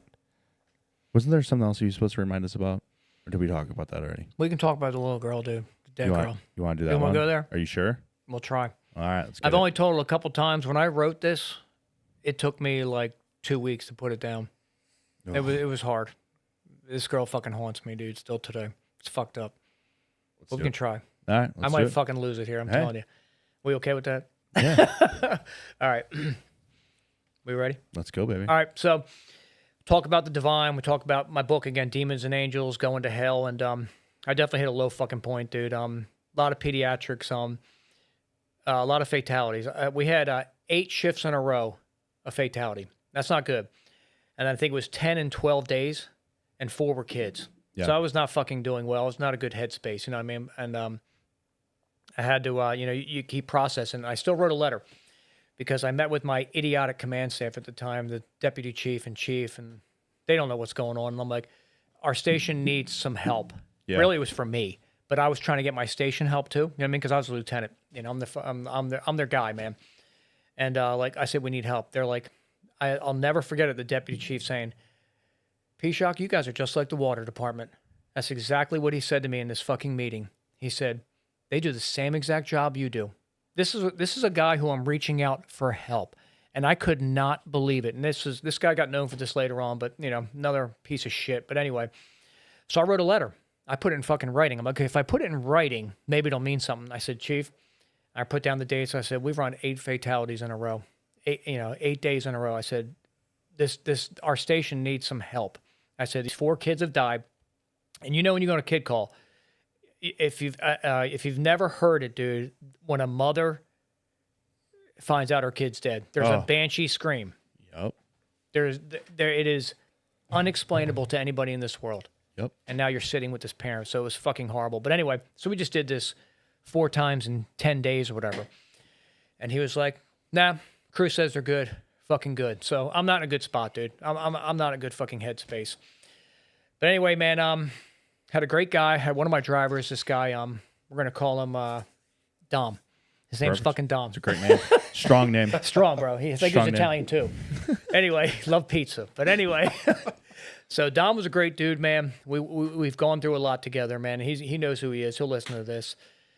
He became my driver. He's great, phenomenal fucking firefighter. PT fanatic like me. We hit it off well, man. Actually, I used to do martial arts for a long time. I trained his kids too, and trained him a little bit. We did some training together. So just super guy, man.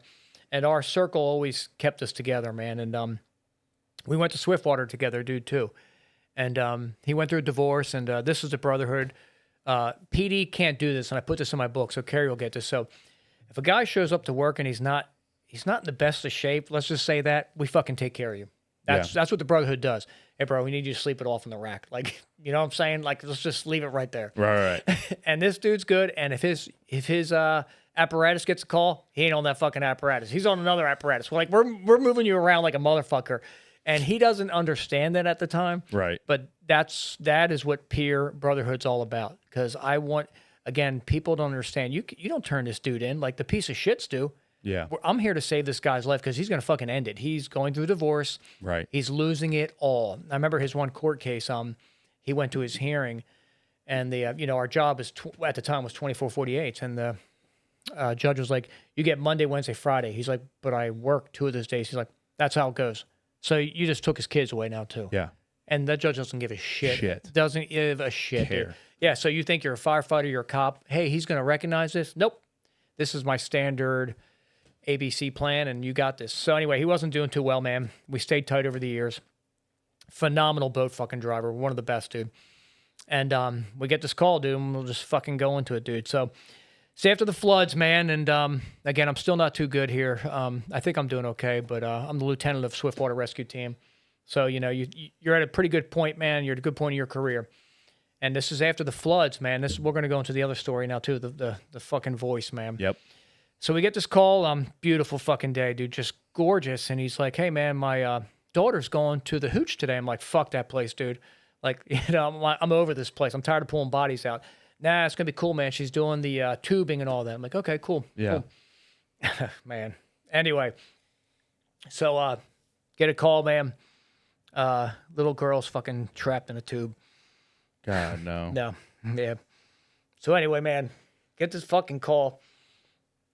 And we're driving out there and the fucking hooch is raging, dude. And we start going. And it's bad because you're getting multiple calls. And, when you get multiple calls, shit's bad. And people are freaking the fuck out.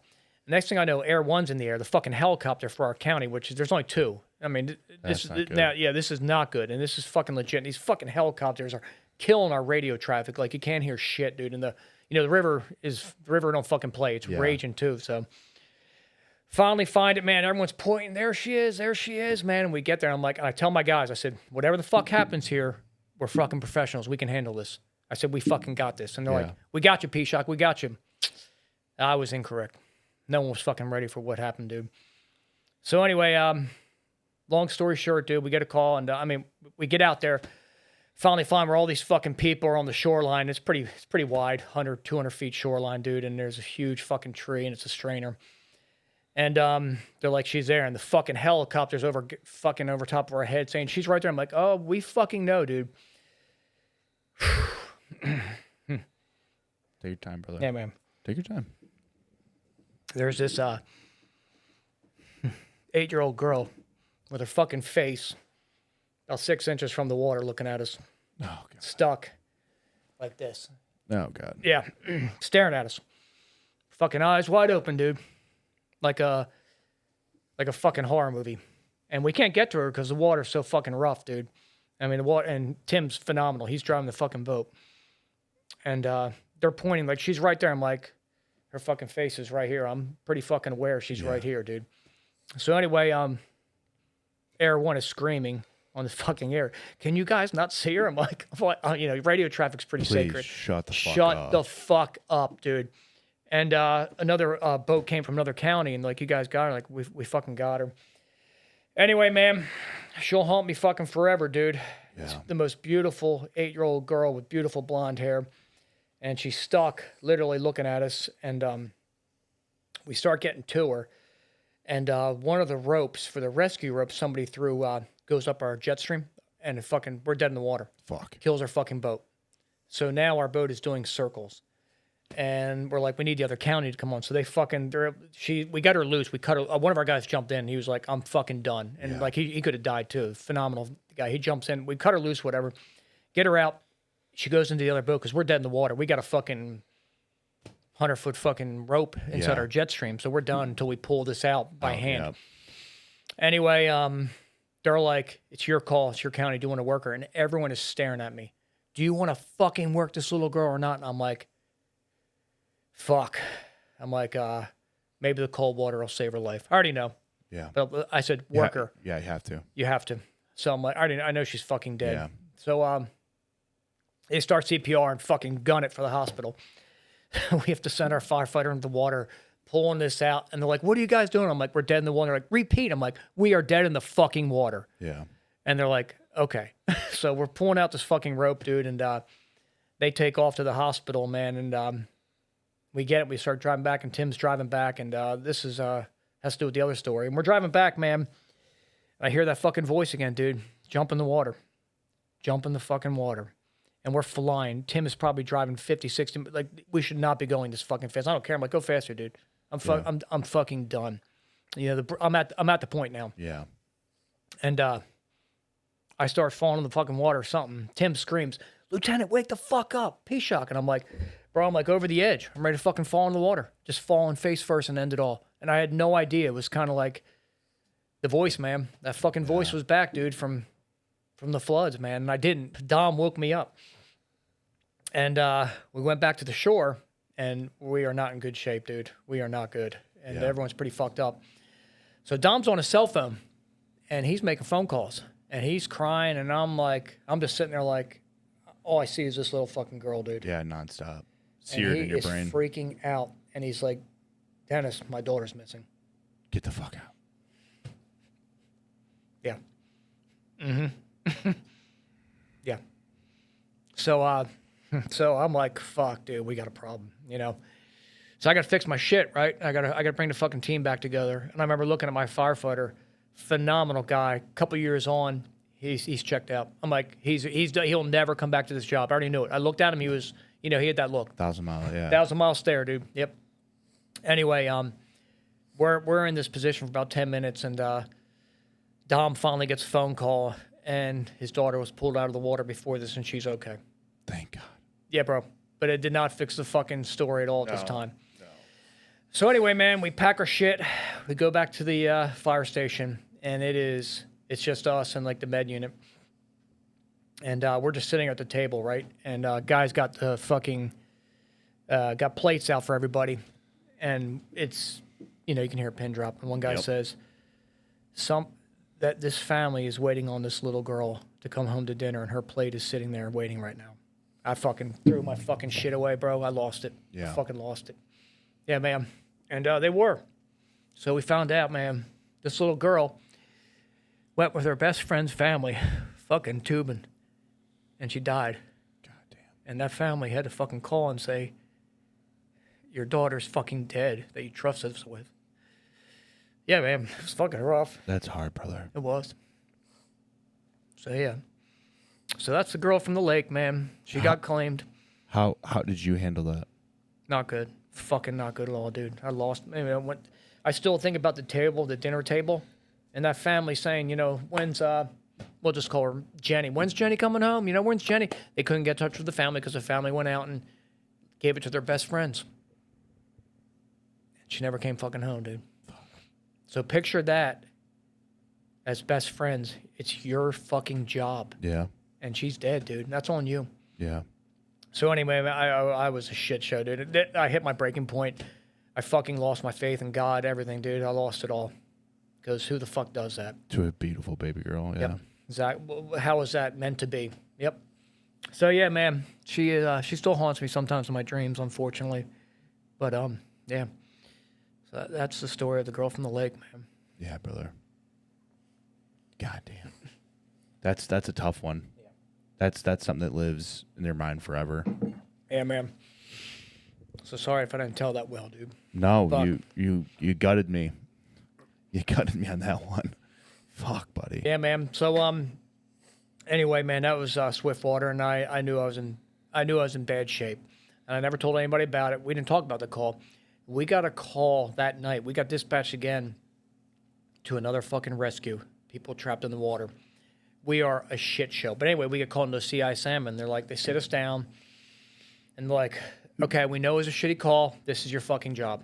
This is how it is. This is maybe 2011, 2012. And I'm like, I don't want to fucking hear this. Like, I do not want to hear this. It's my fucking job right now. Yeah. We get wrung out for this call.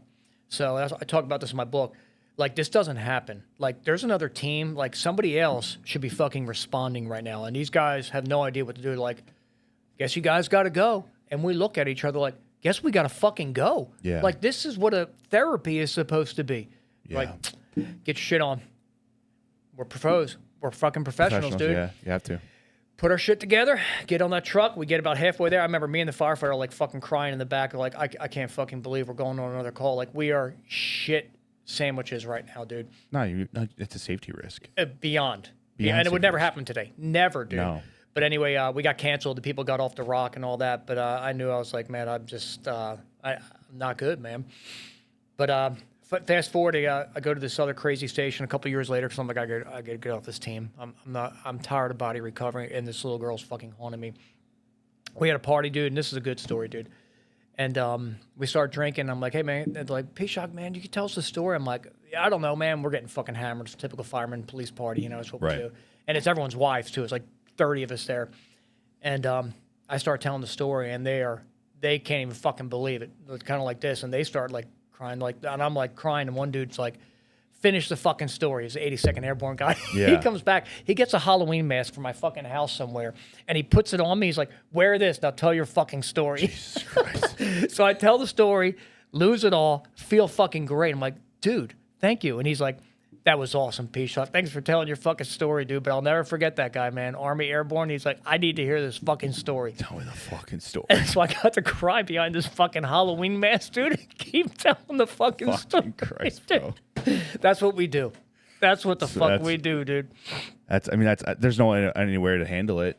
I mean, if someone has a better idea, let me know, because I mean that's the worst of the worst right there. Yeah.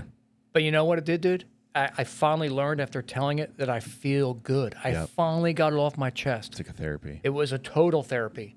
And I knew, like, you know what? I can finally reverse this process. Yes. And that's why I put that together, man. That storytelling said, I can do this. Yeah. I can fucking do this, dude. And that's why I want to tell that last part. That's what this podcast is all about, bro. That's what it's about, dude. This is a therapy session, and hopefully someone gets it out. Like, you guys can do it too. You know, whatever Yes. you're facing in life, the things are stacked up against you, but it's not over. You just run through that fucking wall. Yep. Stack it up again. I'll run through the wall again. Yep. You just got to keep pushing. Exactly, There's man. better days ahead. There is. I There promise. is. Yeah, man. Let's get to the good ones now. Let's get to the good days. So, yeah, man, moved on to PD, you know, started having a great career, loving it, man. Fucking I'm doing well. Officer of the Year, Supervisor of the Year. Remember, I came in with experience, so Yeah. it was easy for me to figure out, you know. Yeah, you also worked in fire and Swift, Correct. so you know what it takes. Yes. It's just a different animal. It is. And it is a different animal. Like, you know, man, it's more proactive and you're going hands-on. Right. It's, you know, I love this side too. I love them both, but they're both awesome. Let me just say that. Anyway, man, probably not even 2 years ago, it was pretty cool, man. So I'm definitely working with peer support, helping counseling. I get to go on all the crazy calls for this for my region, for the state, and I get to help these guys out, man. I get to sit in these meetings, and they know, man. Like, before, I was not comfortable with my story, but now I'm going on these calls for the suicides, for firefighters and everybody else, and I'm in these rooms now, and they tell a story, and I'll start telling mine, and they're like, "Fuck, he's got clout." Like, they know, man, this guy's got mojo, and it's awesome. Like, I can connect with any department now because You've been there. Because of my shit. And it was hard for me to accept that. Like, I was like, why, God? Why the fuck do I have to see another person? And he's like, this is why. This is why. This is why. So anyway, man, I'm in this different, I get this bullshit call, man. And I'm like, you know, typical, whatever. And I'm like, I can go left or right here off of this call. This guy had like a fucking meth pipe that he found on his property. He's like, we need to test it for the FBI. I'm like, I'm throwing this right in the trash can. Like, I don't fucking care. Like, I don't care, dude. I'm like, all right. So I leave this guy's area and I'm like, I can go left or right. And I'm sitting there thinking, man, and something's telling me, I'm like, I'm going to go left, man. I'm going to go take it to City Hall, whatever. I'm going to go take a piss. Again, man, crazy shit, dude. 50% chance or whatever. So I take it back, throw it in the trash can, and I see this kid, dude. And he's probably like 16, 17. Looks kind of rough. And I'm like, he's looking at me. I'm like, the fuck's this dude looking at? You know, I'm in PD attitude, Right. Yeah, you're cop mode. But he's still over there. It's beautiful. It's like 3 o'clock in the afternoon. So I go take a piss and come out. And this guy starts walking towards me. I'm like, okay, it's game on, dude. Right. So I walk towards him. And he starts walking by me. And he's looking me up. I'm like, yo, dude, you good? Keeps walking. I said, yo, dude, are you fucking good? And he turns around. He's like, actually, I'm not. Can I talk to you, officer? If I didn't say that second time, things would be different. Let's just say that. So, yeah, man. So we start, I said, what's up, dude? He's like, I got to talk to somebody, man. I said, what's going on? He's like, I'm not doing good. I'm kind of in a bad spot. I said, okay. I said, where are you from? And he's like, I'm from Duluth or something. He's like 45 minutes away in this area that he should not be in. Right. That's not He good. should, no, it's not. And how he got there, he's like, I'm kind of not sure. I was kind of just driving, and I was just going to start walking the neighborhood. I'm like, man, people are going to start calling on you shit. Like, you shouldn't be walking around here. He's like, yeah, man. He's like, my father and stuff want me to be the man. My girlfriend wants me to be this. All these people want me to be somebody I'm not, and I'm not. And he's like, and I try to talk to them, and they just tell me to man up. They just tell me to suck it up. I said, well, you know, how old are you? He's like 16, 17. He said, he's 17 because he's about to graduate high school. And he's like, I just don't know what I'm going to do with my life. And he's like, I don't think I'm doing anything. Yeah. I said, yeah, man, you got to, you know, I just start shooting the shit. I do what we do. I start kind of talking to him as a counselor too, man. I'm like, nah, man, I got 2 kids, got a kid almost your age, man. It's like, you have a good thing. So we finally get into this talk, and man, I call for backup because I'm not sure. Have to. Yeah. Yeah. And I'm also not sure if like this is fucking happening too. Right. So my backup comes out, and he's just sitting there, man. He just get another body cam, another angle on this guy, just in case he goes, you know, gets squirrely. So we talk to this guy for another 10 minutes, and he's like, hey, man, can I have your phone number and shit? I'm like, yeah, absolutely, dude. Give him my stuff. I say, hey, man, what were you going to do down that area? He's like, probably something bad, dude. And I was like, what? He's like, I don't know. He's like, I just know I was here to do something bad. And he's like, and I saw you. And he said, you kind of have an aura. I was like, yeah, it's kind of fucking weird, dude. And he goes, can I tell you something? I said, what, man? He's like, you're like a fucking guardian angel. He's like, I was about to do bad things until I saw your aura. I was like, yeah, bro, that hit me hard. Yeah, man. It fucking hit me hard, dude. And I was like, shit. And he's like, can I give you guys a hug and stuff? We're like, yeah, dude. So we give him a fucking hug. And he's like, can I call you or something? I'm like, fucking A, dude. Like, you call me, you know, he's from my old area. I'm like, bro, you don't know that area. I'm like, I'm from that area. I'm talking shit like what we do. But yeah, man, it was pretty cool. And I don't know what he's going to do, but he said he was going to do some bad shit. It's pretty neat. That actually brings up like a story that kind of popped in my mind of my police career. And I actually never told I don't think I even told anyone this. Awesome. I was in patrol and we dealt with this drunk. Like you talked about the regulars. Yes. He would always like, you know, he had a DUI, then he would ride his bike, and then he got a DUI with his bike. I dealt with this guy a few times, and I saw him walking on the side of the road. Instead of like doing police stuff, I was just like, I stopped. I'm like, dude, you look fucked up. Like, let me just give you a ride, man. Right. And he's in my passenger seat. I'm driving to his house, and I'm talking to him, and I'm like, I can tell him like something's not right mentally with him. Like he's struggling. Right. And I'm just like, I just was there. I was just there for him, just to be a voice, just to be an ear, let him listen, like talk, and I would just listen and listen and listen. And I could see he was struggling. He like lost everything. He, you know, this booze consumed him. Absolutely. And I take him to a part. Like, he lives in unincorporated Romeoville, so I dropped him off there. And he's like, "Hey man," he's like, "You want to come in and play video games?" And for a second, I almost did, and I wish I would have. But like the officer safety thing in my brain kicked in, like snapped, like, no, I don't know who you are. Like, I'm gonna go into your house. I don't know what you have in your house. I'm like, it's not a good idea. But like, but he needed that. A part of me thought like I should have went in. Well, the dude like I think drank himself to death a few months later. At least it wasn't that night though. I know, but still, it's I like, know, man. What if I would have went in? Like, what if that would have saved him? What if that? But you can't Monday night quarterback yourself. But correct.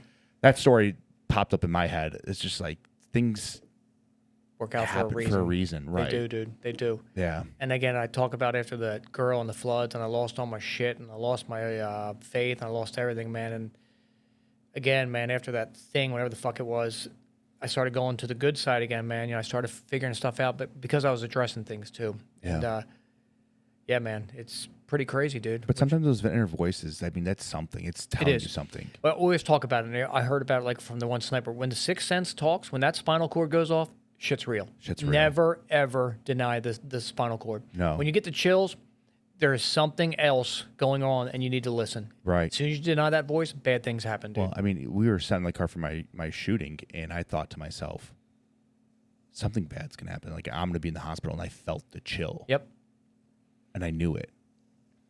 Yeah. And I still did it. I still did the job. I still went in. And like, as soon as the gunshots were like ripping out, I'm like, holy shit. Yeah. This is happening. Exactly, man.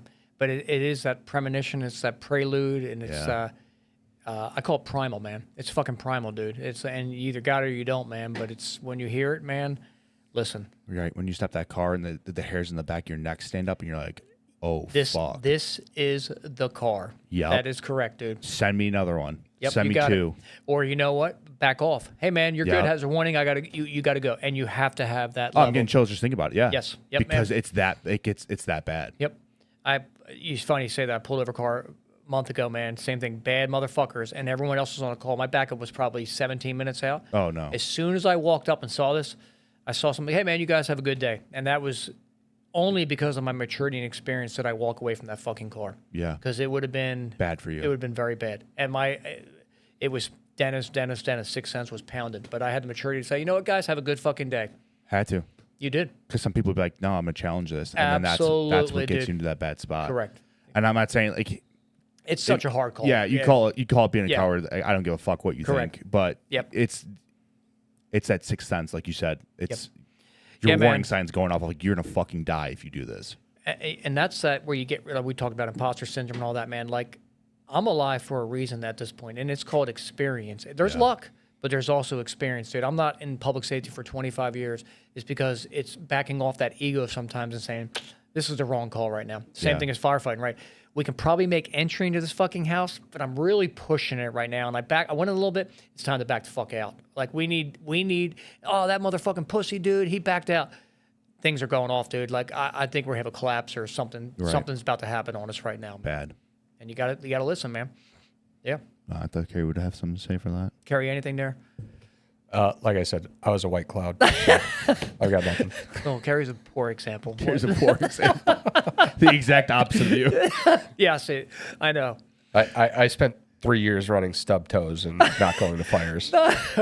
But someone has to do that. Yeah, right. Absolutely. Nah, man, but even if it's a shit magnet and when you're running the busy houses, say you run 30 calls, 28 of them are stub toes and bullshit. But it's those other 2, man, that just Stick with keep you coming back to. Yeah. And they keep you, that's the adrenaline why we do this job too, Yeah. man. We keep coming back, dude. Yeah, man. Let's go back to law enforcement. Let's go back to law enforcement. We got another great fucking story, dude. hear So if you Hey, got before we do that, Another let's break? take a quick break. Yeah. Okay, go ahead. Hey, we need you around more, Dennis. All right. Yeah, Think you're we just beat each other down. You're I love pumping it. us up. I love it. I got All to right. now. We are actually back from break now. We're back, or is my headset off?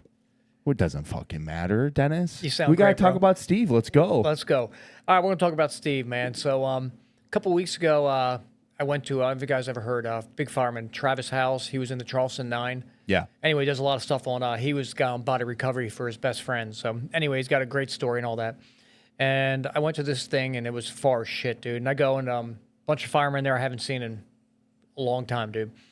And we get to talking, and all. It's like, hey, man, have you talked to Steve? I'm like, no. He's like, man, would you mind reaching out? I'm like, fucking of course, dude. That's why I'm here, because Travis Howe's all about peer support, too. Yeah. And, Dude, he's a badass. I love him. yeah, man. He is. Shout out Travis. Shout out. We'd love to have you on. Yeah. Please come We on. need, yeah, I know. Hopefully we'll listen to us, man. And he's like, Dad, Dennis, you lost it. But anyway, man. So anyway, man, this guy is fucking phenomenal, man. When I left FD, and you guys know how it is, man, this is the bad part of the Brotherhood. Yeah. He fucking quit on us. He left. You get a lot of negativity, dude. A lot. And I probably had 10 great guys who were like, Pishock was fucking awesome, dude. And everyone else was like, yeah, you sold us out, all that shit. Anyway, this is one of that guys, man. And he was in my recruit school and phenomenal fucking guy. Great shape. PT guy, man. We gravitate towards each other, right? Right. High chargers Like-minded, gravitate yeah. towards high chargers. Yeah, That's for the sure. bottom fucking line. So I reach out, don't hear anything back. And I haven't talked to this guy in a little bit, man. And this is the divine shit, dude. So I reach out again, don't hear back. And I'm like, okay, whatever, man. Like, I guess he's doing all right. So it's my patrol. I start at 3:30 in the morning. So I don't sleep much as it is. So I start going to bed about 10 o'clock, and I get maybe 5 hours, whatever it is. And I have my phone in my fucking hand, dude. And I'm like hitting do not disturb. I have my hand hitting it, and Steve's calling me. Get out. I'm talking, I'm this. Yeah. And the phone's off. Yeah. And shut the fuck off, dude. I'm like, I look at my wife. I said, Steve's calling me. And she's like, oh, okay. Cool. Pick up the phone. This guy has lost his shit. He has lost his fucking shit. And I've had one other guy like this before, and it's a huge honor. It's like when Carrie makes that phone call and he's losing his shit, he's about to blow his fucking brains out. Yeah. And to have the honor of being that guy who's going to have to do something. And it's a lot of pressure, too. Yeah. Oh, it is. And I've had this before, and again, we were able to help this guy. But this is a good friend anyway, man. And there's a bunch of guys who helped get to this point. So I'm not even gonna pretend like I'm the guy who saved this motherfucker's life. But anyway, definitely helped out. And it's a team game. It takes all of us in this fucking room to keep somebody when they're at the breaking point. Right. Like one guy can help out, man, but he might have his kids today, so he can't make that phone call. So we need you to step up, bro. And that's the bottom line. So this guy, he calls, dude, and he's losing his shit. And we're on the phone, and I'm like, this is not good. And I'm scrambling, dude. And I got a lot of contacts now because, again, very big now in this peer world. And Right. I know a lot of Networking's great awesome. fucking Yeah. people, dude.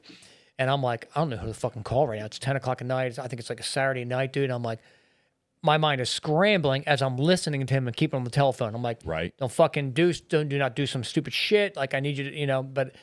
this is what people, and this is what clinicians and therapists need to understand right now. An 800 number doesn't fucking work for us. It's not time to say a prayer either. Like, Right. this shit comes down the road. Like, I have talks with some priests and shit too, and like, well, you need to pray more. Wrong, motherfucker. Right. This doesn't help somebody when he's about to blow his fucking brains out. We will get you to this point, but not right now. And that's where they have a very difficult problem relating to us. Right. That's why we're doing this podcast. This is what the police officers, again, the firefighters, this is what they understand when they're at this break point. So, man, I'm finding out, like, what the fuck can I do? What can I do? Anyway, I find out we're going to call him the chef. This guy, the chef. The chef is over at this motherfucker's house now. And again, this guy has gone through a lot of shit too. And the chef comes over and spends the next 48 hours on Steve's couch watching him. Really? Drops his fucking life. Just drops his fucking life. So the chef is the hero. Like, yeah, I did a phone call, and other guys did phone calls, and we're doing what we do. But the chef is the fucking man, and he knows who he is, dude. He lost it all too, and this guy is the fucking hero. You know what it's like to hit rock bottom. He does. And I can't go into his story because his story is still continuing, but let me just say, this guy spent 48 hours on Steve's fucking couch making sure he didn't do anything bad, and he knew what was going on, and he knew his story because he was there, man. Yeah. So anyway, he gets him. He's like, he has some contacts too, and he gets him to a rehab center, which he is now. And the hero is the guy who got Chef involved too. And Chef recognized this, and Steve recognized this to make the phone call to me, to make the phone call to other guys who were involved too, because most of the time that phone call doesn't happen. No. And I'm not going to say there's no numbers. It's 1 in a million, 1 in 100. But again, I mean, it's pressure, and you better be able to fucking perform, and your phone better be on, and it's a hard fucking, and that's that guilt. What if I had a missed call in the morning and then I saw one? I mean, can you know, that's guilt, dude. That's what we deal with. I lived it, yeah. Yeah, bro. Exactly, dude. And so anyway, gets to a good place, man, and we're going to talk about this place, and motherfucker's killing it now. I'm so proud of him. He's going to listen to this. I've already sent him your shit. I'm like, Let's yo, go, man. brother. And I tell him, like, you're the fucking hero here. Like, Love you it. are the fucking hero. We are so proud of you, dude, that Love you you, did buddy. this. Yeah. We love you. We fucking Yes. love you, dude. And it's important to say that, right? Yes. Because we're not, you know, we can't say all the words that we want to say right now. But anyway, man, he's in a place, and there's a great place. There's a guy named Brennan. I believe it's called Hold Fast Recovery. There's places like that are out there to help us. And there's a lot of places out there, man. So we'll just give a shout out to these guys, man. They don't give a shit about finances. They have to make a living, of course. And this dude, Brennan, I think he has a movie. I haven't watched it yet because I don't watch movies, dude. Right. I'm too high energy. I don't sit still well. Here you. And this guy, he's one of the survivors of a bunch of firemen who died, and he's the lone survivor. And his story is probably a whole fucking unbelievable too. But he hit rock bottom. He started this place, and now we send people to this gentleman who saves fucking lives. So he's the hero, dude. He is, man. Love it. But to get him there, the chef cooked fucking wonders, bro. That's the bottom line. The chef knows who he is. Serving it He up. wants zero credit. I already renamed him. He knows who he is, dude. And Steve is in good hands now. And again, Steve, we're so fucking proud of you, man. Proud of you, And this is why I'm here, to keep guys who are hitting rock bottom from ending it all, man. And what I always say is, man, no matter what, the loss that you would do to everyone around you would be so much more. That's the spider web I'm talking about. Yep. It would affect us so hard, dude. And that you made that call, and you called me back. Fucking A, dude. Thank you. That's all I'm going to say. Dude, that's beautiful. And we said this in the car. It's like, you're the true hero. You're losing it all. You're at rock bottom. Yep. It's literally just seconds away, and you choose to live. That's hats off. Thank you, guys. Like, thank you so much for that. Like, Yeah, man. There's always better days. There's always brighter days. There is, man. And it's so hard for us to see it in this profession sometimes, man. It is, because we get jaded. We fucking get jaded, dude. Beyond. And thank God for people like you. Thank God for that foundation that helps those guys. Yeah. Is saving lives. Yeah, man. We can only do so much. Yeah. We need, and again, it's hard, man. You say trauma clinicians, we talk about it, but a lot of these guys, man, are still out of touch, man. It's tough. It takes us who have done this job to really relate to those folks, man. And they know, like I said, we talk about, I got Moxie, man. They're like, fucking A, man. They're like, I'm going to talk to you. And they do, man. And I remember him on the phone, like crying, saying like, I can't believe I'm on the phone with Pishock. I fucking can't believe it, man. And what an honor. I said, like, he said, he's read my book 3 times in 2 weeks. Love it. Bro, it's badass. Like, Love I'm like, my fucking book, dude. Like, it's crazy, man. This your book right here? That's it, bro. You That's sure? it. What's it called? Demons and Angels. If you Really? haven't read it, yeah. Where could they find it? Where can we find this? Amazon. Book? That's it. Amazon. Amazon.com, man. That's it. Let's go, That's baby. it, dude. That's it. Real quick, how did you come up with the cover of it? Yeah, man. So I got a couple tats too, man. You know, so I've always been infatuated with light and darkness, yin and yang, Japanese Mizu and Ka. It's called Fire and Water. Because I've always had that battle my whole life, man. I've always been battling the demons, man, and then the angels. So, like you said, like I started contacting different guys. I think it was like Fiverr or something like that. I started contacting different artists saying, this is what I want, man. But nobody could get it. So I had one guy combine me like my firefighter picture and my cop picture, but it kind of didn't gel. I'm like, nah, it's not it, man. So reached out to the guy. I can't remember I forgot his name. Sorry, bro. He's give fuck. Somebody look it up. We love you. We love you anyway. But anyway, man, he put this together, and I said, this is what I want. And I'm like, no. I said, I want a light picture, and I want a beach picture, and I want the night. And then I said, give me the demon and give me the angel, man. And he put it together, and it's like, and when he sent it to me, it was like the chills. I'm like, motherfucker, nailed it, dude. You badass. nailed it, dude. Yeah, man. So Looks fucking good, dude. that's the cover, man. That's usually what I get from people. Yo, man, that cover's pretty cool. Oh, it's badass, dude. That thing is sick. So that's where the cover came from, man. You guys got to check it out. Amazon. You're not gonna be disappointed. It's a good book. Dennis is a great guy, but there's one story that I want you to tell that I've been sitting on the edge of my seat to hear. Yeah, man. All right, so we're going to do the story, man, and I've talked about it once before, whatever, man. But it's the story of Charlotte, man, and this is like my fucking story for life now, man. This, if you get any hardcore salty vet, when I tell the story, they're like, "That's why you do this job, dude. This is why you do this job." So when I'm on my dark spot, I'm at my fucking dark point. When I talk about that CISM where me and my driver lost our shit, and they're like, "This meeting's fucking over." So one of those calls, I believe, was her. And so we get this call. I think it was 2:30 a.m. Kids being born, fucking prenatal, whatever, breech birth. So, man, we're so fucking tired. You know what I mean? We're running all day. Go out there, man. I go out there, and this woman's bleeding the fucking out all over the place, and she gave birth to this kid. And this is normal. It's a fucking ghetto, dude. It's a shithole fucking apartment. Like, It's just a shithole. And you're like, even if this kid lives, he's gonna be septic, right? This is just not a good environment, dude. You know.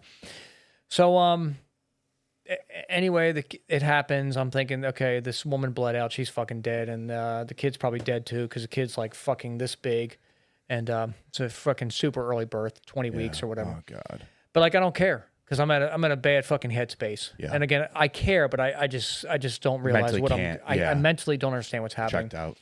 We go and we pick up the firefighter. He rides in. The crew is just phenomenal. It's one of those jam up fucking crews that, you know, you just get and you keep. No one transfers. You hope that you keep them there. Right. Anyway, the paramedic, Vern, she's phenomenal. She just retired. You can say her name. She's awesome. Shout out, Fern. We love you. Vern, we love you. Anyway, I remember she said she got in the shower afterwards. And this is like the movie. She said for like 2 hours, she tried to wash the blood off her. And she couldn't get the blood off her.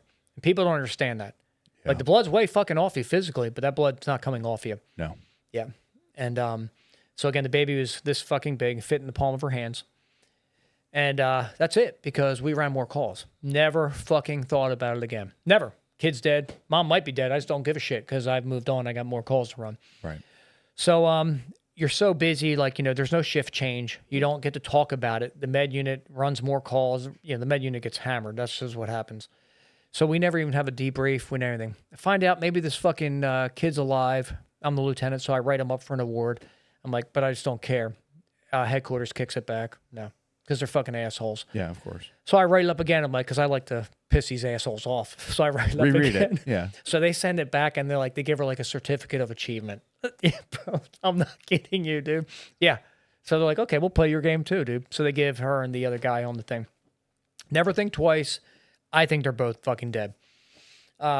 Move on. So, Vern keeps in touch, and anyway, get a phone call from Vern. We stay in touch over the years, and she's like, hey, I need you to come see Charlotte. I'm like, I don't know who the fuck Charlotte is. I have no fucking clue. And she's like, we're going to meet at the fire station. I'm like, I tell him, like, I've moved on. Like, I'm not going back to this place. It's bad for me. I have bad memories. I'm now a police officer. Like, I don't. She's like, I really want you there. You're my favorite lieutenant, and the crew's going to be there. I'm like, okay, all right. I'm like, all right, what time? She's like, 11 o'clock. So we get out there to the fucking station, and this Chinese mother and this little fucking Chinese girl come running up and start hugging Vern. I'm like, fuck is going on here, dude? And then they want to hug me. I'm like, I'm not comfortable. Right. And I am not fucking comfortable, dude. And we move on. I shoot a picture, and I'm show you. I shoot a picture of her. They shoot a picture of me with this mother. I'm like, okay, like who are these fucking people, dude? Because Right. whatever, you'll find out.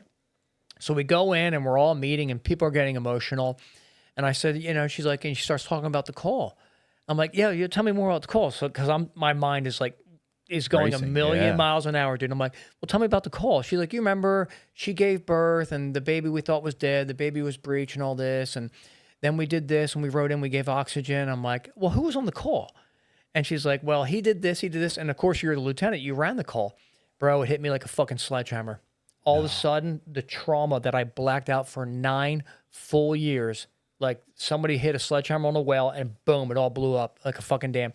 All of a sudden, I saw this mother laying on the ground, bleeding out. I saw this fucking little baby, and I literally I blacked it out for 9 years. Wow. So what terrified me was, what else is up there? Right. Oh, yeah. What else is up there? And I'm like, holy shit, I saw the apartment, I saw the house, I saw everything. I said, I need a minute. I fucking turned around and walked out, went to the bunk room, and I was like, there's 2 dead people at the station I worked at, dude. So we go back out. So this little fucking girl who was dead is now a 9-year-old fucking girl Let's go. with honors. Let's go. Yes, dude. She's fucking 9 years old now. They said she had, brain damage too long without oxygen. Right. And again, the crew, like we don't have, I tell them, we don't have equipment for a fucking baby. This isn't a NICU fucking unit, dude. Yeah. Like we're a normal ambulance and an engine who responded to this call. Like, NICU ambulances is fucking, they got all the shit that's cut down. rigs, yeah. These motherfuckers are doing like blow by with like a nasal and shit like that. And the kid is blue. It's like, I'm sorry, gray. So like we know death. Yeah. We know fucking death. Yes. Gray is really bad, dude. Yes. You're dead. Dead. The PCR says the kid's fucking dead. The patient care report. Yeah. This kid's dead. And so here she is now as a ghost here. So we're gonna show this to you, dude. So you can start from the beginning. Oh, I love it, dude. Yeah, dude. This is pretty good. Oh my God, she's beautiful. Yeah. Oh, that's lucky.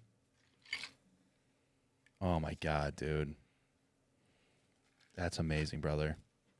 And that's like, sometimes you work these patients for whoever's watching around for the family, and in hopes that this happens. Correct. In Yes. hopes that this fucking happens. God, dude, this is fucking wonderful, man. Oh my God, the picture with her in the ambulance and you. Yes. Was that day? That was a day, a couple months ago. Brother.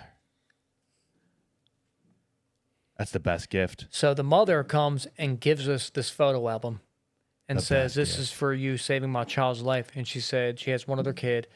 Look at that. Yeah, kid. bro, you got to see this. So, nice catch. So, the mother hands us all this book and this beautiful, like, Chinese tea set. It's fucking gorgeous. And she's like, this is what we talk about the spider web. Probably wouldn't have had more kids after this. The trauma that would have affected this family. Now, this girl who was brain dead or whatever is now a straight A fucking student, honor student at 9 years old.